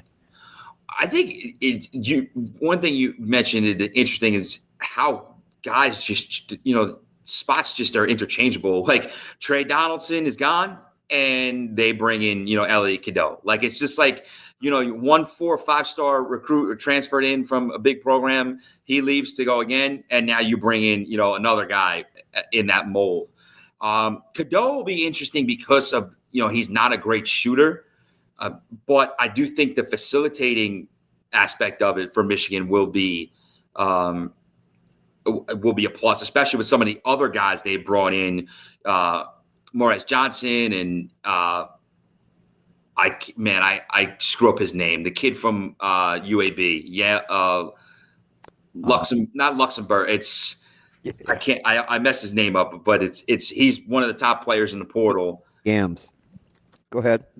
I'm sorry. And another guy I think that could really be a factor. Yaxel Lendenborg is the name of the guy I'm thinking of as transferring to Michigan. But Donovan Dent, I think, can make a massive impact, a game changer at UCLA, because this guy is one of the top. When he entered the portal, he might have been the top player in the portal. And he gives him a bucket getter now, too. Yes, that he is a true bucket getter in the backcourt. I think kind of changes the calculus a little bit for Mick Cronin's teams. And that type of guard in the Big Ten, too, you don't always get that. So I think that he could be a real factor. You're talking about a guy who has the ball, high usage, but could score, get buckets, could distribute, really efficient. What about guys kind of flying under the radar? We like McCollum going to Iowa. I actually thought with that hire, there could be a chance that I never thought that they were going to get Freeman back, but I thought Dix and Sanford were interesting. They both wind up a state over, one at Creighton, one at Nebraska. Start there with kind of those guys in the Big Ten that changed addresses that you think can really help with Brice and Josh. Yeah, I think that they fit in really well with what those two programs want to do in terms of being multi-talented and multifaceted offensively and shooting the ball. I think that just briefly going back to Iowa, I think the Ben McCollum hire is a great hire. I think that he'll play a different offensive style than Fran McCaffrey, but you'll get that good offense. You'll get efficient offense. And I think he'll be an excellent fit at Iowa. But getting back to those other two guys, I think that, Josh Dix was one of the top shooters in the portal, one of the top, I think, offensive wings in the portal. And Brice Sanford is the type of kid who those type of wings usually seem to make a jump at Iowa, after like a year or two. And this is a kid who made that jump into his sophomore year, and I think could take another leap going into his junior year at Nebraska, where, listen, we know Fred Hoiberg is an excellent offensive coach. We know he's going to get opportunities for his guys to shoot, opportunities for his guys to score. I think he's a good fit there. Okay, let me jump. I'll get you out on this last one from me. I'm looking at like Hopkins going to St. John, which I thought was huge. I do think Pitino will rebuild on the fly, but I also like, Graves, Jason Green, Zugic, Owen Freeman. Like they've been able to rebuild nicely. When you're looking at the Big East, and who knows what's going to finish happening with UConn, but it seems like with the coaching prowess in the Big East and how talent is starting to gravitate towards the Big East, and we'll see what happens with the revenue spending. Is it a short-term fix without football money or not? But it seems like there's been a little shift in the Big East in terms of its profile playing with the big boys. I think that it's very interesting to follow because I think the first point, like you said, is the coaches and the they got fellas over there. They do. I mean, you're talking about a guy who just won 2 back-to-back national championships, and Dan Hurley. You're talking about Rick Pitino, who was an all-time great and has completely revamped St. John's in 2 years. Shaka Smart's been to a Final Four. To make the case, Mac is top 10 in the country. Yes, I mean, his record speaks for itself. I mean, they lost Sean Miller, but then you get a Richard Pitino. Kevin Willard getting back to the Big East at Nova could make it very interesting. And then that's without even getting into, your Chris Holtmans and your Ed Cooley's and guys that have been there a long time, been around the game a long time, not necessarily been at their schools a long time. But it's a loaded conference from a coach's perspective. And I think that drives some of the narratives, drives some of the, the intrigue throughout the season. And I am fascinated to see how, because we know the resources St. John's has with Mike Rapoli. We know the resources that UConn has with basketball being king and queen of that school, men's and women's. But how does this revenue sharing help some of these other programs that don't have to deal with football? And like you said, is it something that becomes a long-term thing where you see a little bit of a balance of power shift? On the surface, in the short term, it seems like a good thing. It does. I would agree for sure. How sustainable it's going to be. Mm-hmm. Right, because, I mean, you just look at how the landscape of NIL and how everything's changed in the last, 2 years. We don't even know what 2 years from now could look like. But I think that for now, in the short term, it's a good thing for the Big East. And I think that the Big East in the last, say, 10 years or so, I think one of its issues is that they've had some outstanding, all-time great championship teams, especially with that second Nova team, last year's UConn team. But they seem to the mantle's been carried by whoever is, the top flight program. Not that there haven't been other good programs, but it's not like, you have two Final Four team and 2 other Elite 8 teams, or, 5 teams in the Sweet 16 or something like that, like a big year like that. And I think that this revenue sharing and this sort of burst of coaches coming in with the cachet that they have could deliver the Big East to take that step up. That's Matt Hladik from the Spun.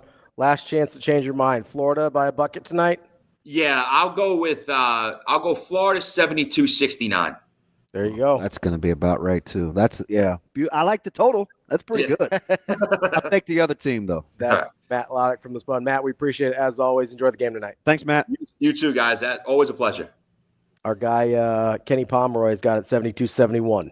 Who? I believe Houston. Let me double check here. I said 71-70. I mean, you're all in the neighborhood there. Yeah, he's got Houston by a point. So he's 2.5 away from the line. So that's starting to get into that. I got 135. Interesting zone. For the total? Yeah. That's not terrible. 135. Yeah, it might be a touch high. Yeah. Or maybe, no, 72-71 would be 143. So that's touch low. He's in the neighborhood. In the neighborhood. I wish I was in the position for it to come down to a tiebreaker. Yeah. I don't think anybody is. Yeah, it's going to be pretty cut and dry. Yeah. Yeah, I can't climb too far up the list. Too many Florida honks. I should, since I couldn't win it, I should talk Sasha and those guys into the fact, since they're not listening to me right now, that I knew I couldn't win as an employee. Yeah. So if I get second, I still get the gift card to the restaurant? Might be able to get you a couple free meals. We'll see what we can do. Man, it's good food. I didn't eat a ton this weekend either. Yeah, you were moving around too much. Yeah. Well, that's part of it. moving target all around the place, man. It's where the magic happens, right? Well, we're out here. I left for Lincoln Saturday at we're a little later than I wanted to, but 7:10. Oof, it's a long day. Yes, indeed. Yes, indeed. Yes, indeed. So I spent yesterday a little bit of the morning early going back to watch the last. I bet I watched the last 7 minutes of Duke Houston. Yeah. 3 times.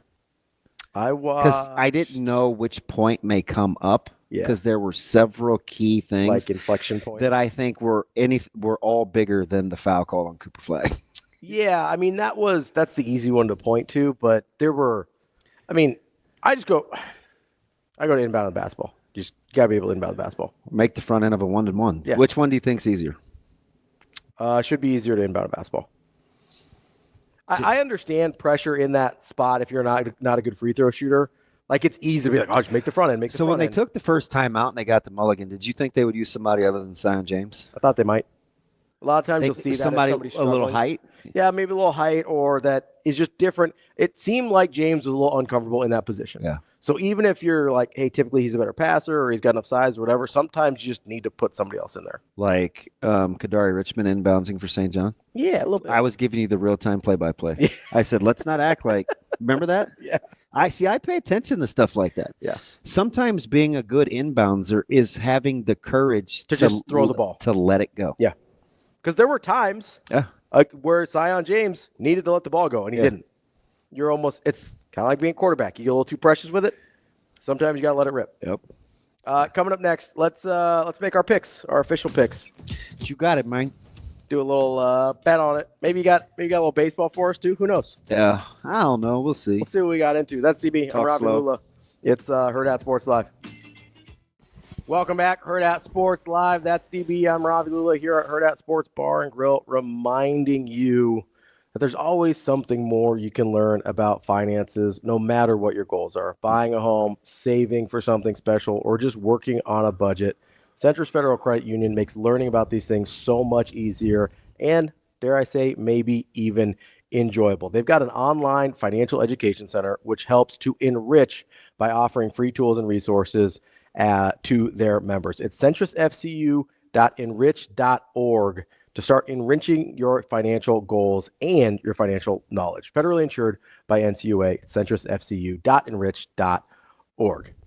DB. Yes, indeed.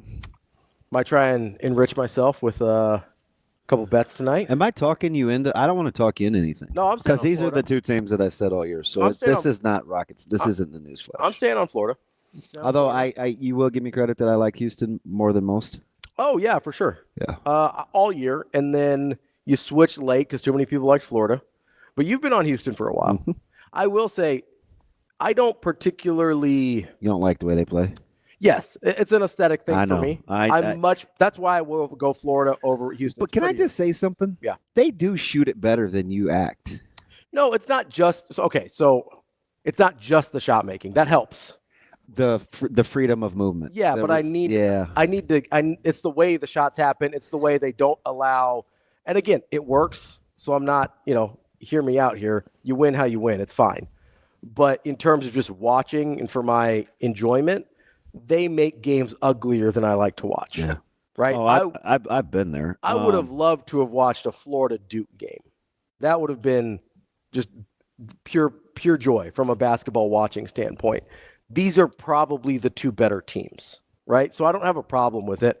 And I do like, despite not really liking stylistically, Kelvin Sampson's getting a little Andy Reid-y in my head in terms of I'd like him to get a championship. Okay.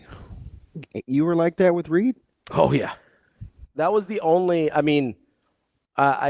this was what, 5 years ago now when San Francisco lost that Super Bowl to Reid for their first one. But as upset as I was that San Francisco didn't win, I was genuinely happy for Andy Reid. Like I like that dude a lot. I think he was way too good of a coach not to have a Super Bowl.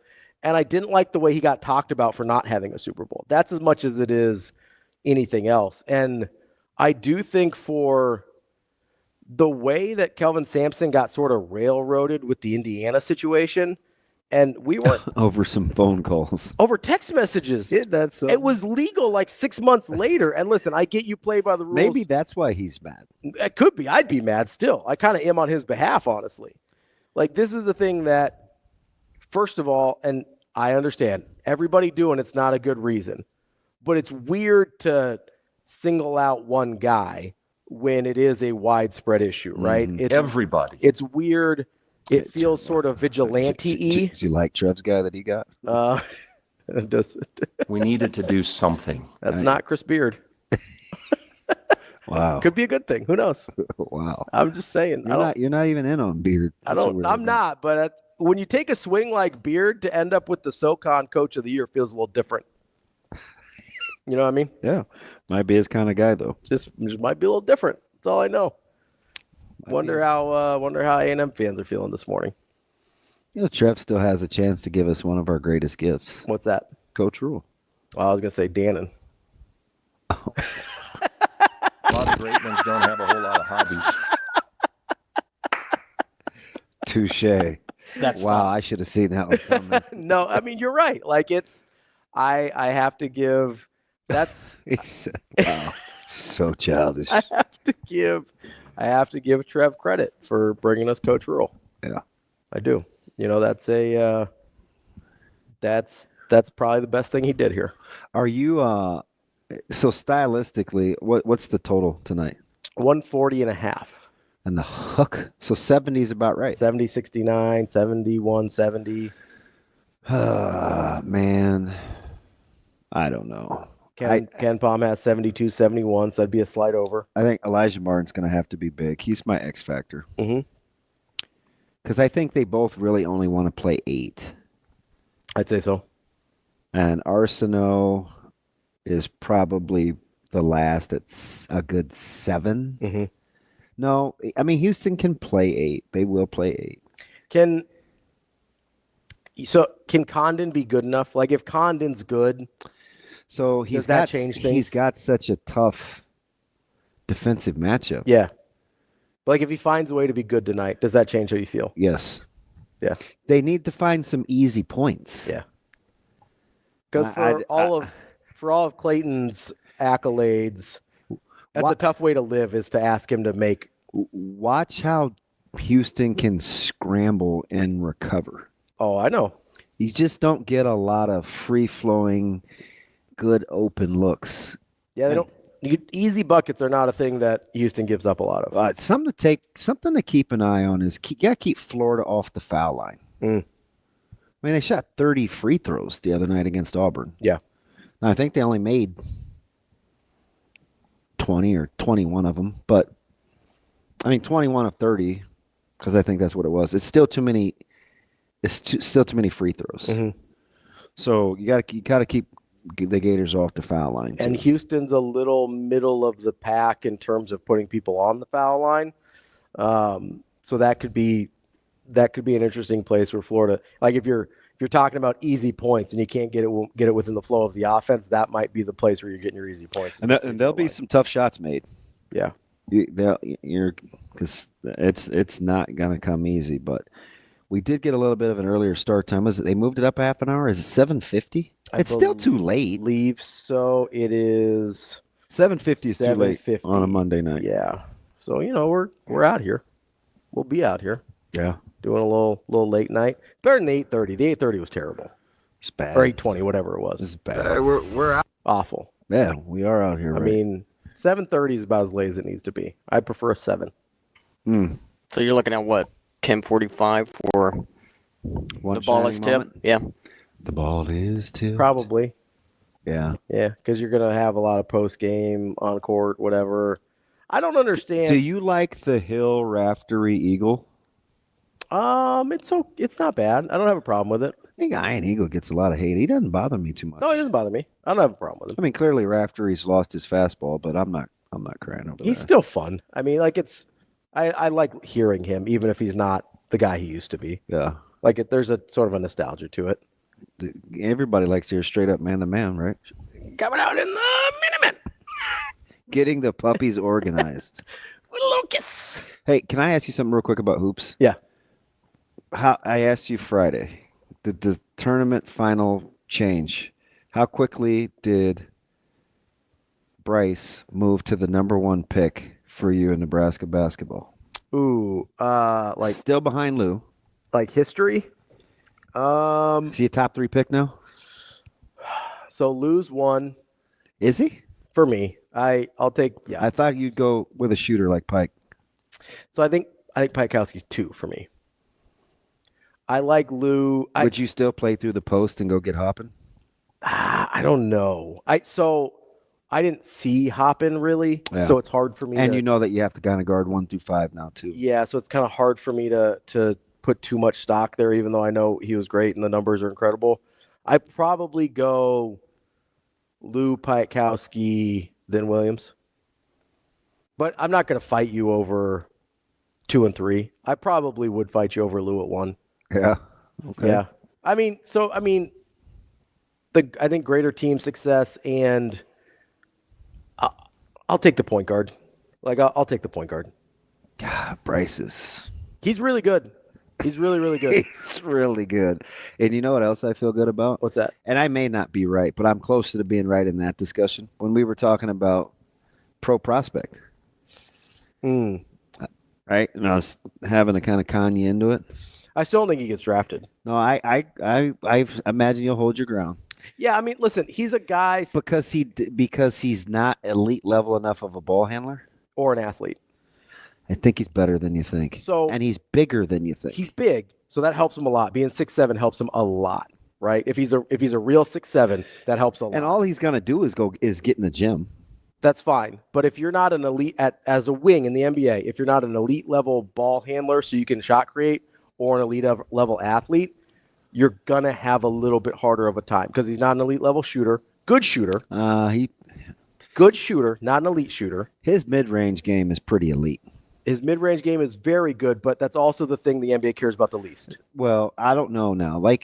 Yes and no. You get a ton more threes, but I'm telling you, guys like DeMar DeRozan have made a living. They have, but there's a reason we remember DeMar DeRozan. He's a one-off mostly in the NBA at this point. I don't know. There's not a lot of There's them. another good guy named Kawhi Leonard that's made a really good living with a mid-range game. And he also learned how to shoot the ball at a high level from three-point range, and he gets to when he at his prime, he was. You don't think Kawhi Leonard three-point shooting? I do think Kawhi Leonard getting downhill. What do you think Kawhi Leonard shoots from 3 in his career? 37. Really? Yeah. I'm going to take the under because that sounds high. I think it's higher than you think. You're probably right. I would say, but here's my point about Brice: is he's good at a lot of things. The thing that he's best at is probably the least high priority for most NBA teams, and that's the mid-range game. He's a good, not elite athlete. He's a good, not elite ball handler. He's a good, not elite shot creator. He's a good, not elite shooter. Wow, that's pretty good. 37? 9. 39? Yeah, he's better than we think. I think he's a good shooter. Ooh. 9. So that doesn't shoot a ton, but no, but he makes them. Yeah. And his prime, he was getting downhill a lot, getting to the free throw line a lot too. So I look at Brice and I go, okay, a couple of those things. Because I don't think he's a bad athlete. I'm not knocking him, but we see what crazy NBA wings are like, right? He's not in that. You just don't think he can. So I don't think he's going to get athletic enough, more athletic. I'm not enough more athletic. There we go. To bridge that gap, but he could. Ball handling and shooting are on the table. What about better pro comp than Roby or worse? Ooh, probably better.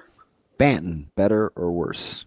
I'm going to say a little worse because Banton had a unique skill set for his size. His length, you mean? His arms? Yeah. And being 6'9", kind of almost a true point. That was a unique skill set. Brice, there's more guys like Brice, so he's going to have to stand out in. Now, I do think his offensive game is much more polished than Roby's. It is way good. Even though Roby was probably a better athlete coming out, right? So Brice is going to he's got opportunities because you can become a better ball handler. That's on the table. His mid-range game is good enough. I could see him becoming a good enough shooter with the ball handling to be able to make his way in the league. But I do think there's work to be done. He feels like a guy that's going to have to work the long way through. But there's a lot of good 6'7" wings. That's the problem. He's not really unique. He's awful efficient, though. Sure, yeah. But there's a lot of really good wing scorers. That's kind of my point. He's at a position of abundance. And there's not one specific thing that makes him stand out in a way that you're like, that's where he's going to make his money. I have a feeling we're going to revisit this, and I think you're going to be surprised.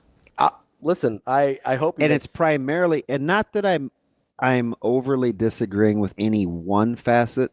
I think the ability for you to come across as though you're kind of capping it is where I'm going to disagree. He's about to go get in the lab. So he is about to go get. I don't think he's a finished product. Physically, he might be, but skill set wise, I'm not saying he's a finished product. And I'm not going to dismiss the fact that being really good at everything might be good enough. Yep.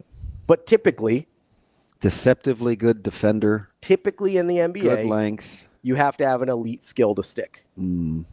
Typically. If you don't have one elite, I'll say elite measurables. I don't know. But I've seen some guys without an elite skill. So, okay, you have to have an elite attribute, whether that's a measurable or a skill. All right, I'll take it. So attribute is what I mean. I'll take it. If you don't have an elite attribute, it's really hard to stick in the NBA. That's where I'm a little hesitant, but maybe being very good across the board is good enough. That's what I don't know. Because he is, I think, very good across the board, which is unusual. Shane, let's take a quick break.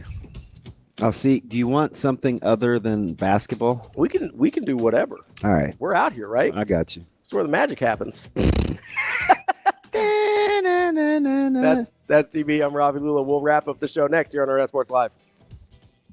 We're back here on Hurrdat Sports Live. That's DB. I'm Ravi Lulla. There's a lot to get to today, including some coach rule, which we will return with tomorrow. There's so much. There's a lot going on, a lot of basketball, some championships. My man spoke on Deshaun Singleton, playing on scout team. Down a wide receiver. Yeah, how about that? Yeah. Hey, I'm one and done, though, I think. Little tidbit, most of you know that listen to me a lot. Yeah.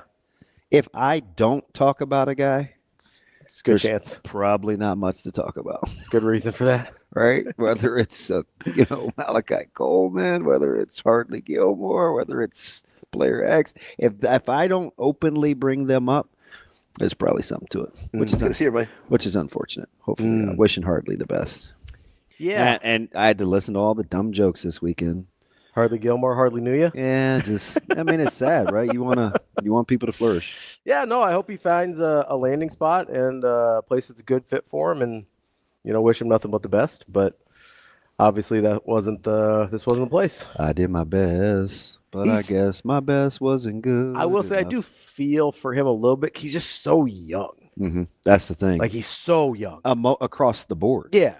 So he's young for his grade. Yeah, and then he reclassified also, right? So he's got probably some maturing to do, but you hope that this doesn't derail him in his future, and so you hope he finds a nice place to land. But it is tough when you're like the age thing. I don't know why, it gets me a little bit. Like it's a lot for a kid. Tugs at the old heartstrings. I don't know if I have any of those. Yeah, I was gonna say. Did you visit the Wiz? Finally got the Tin Man finally got a heart. Yeah, I don't understand. Listen, just because I don't want to deal with them doesn't mean I don't care about them. It's all in the terminology. Exactly. As long as there's somebody else's problem, I want the best for them. Yeah, I liked his stuff on because it was kind of unsolicited when he was talking about the improvement of the O-line. But I think another one, and it was a little long. But were you vibing with it's not his program anymore?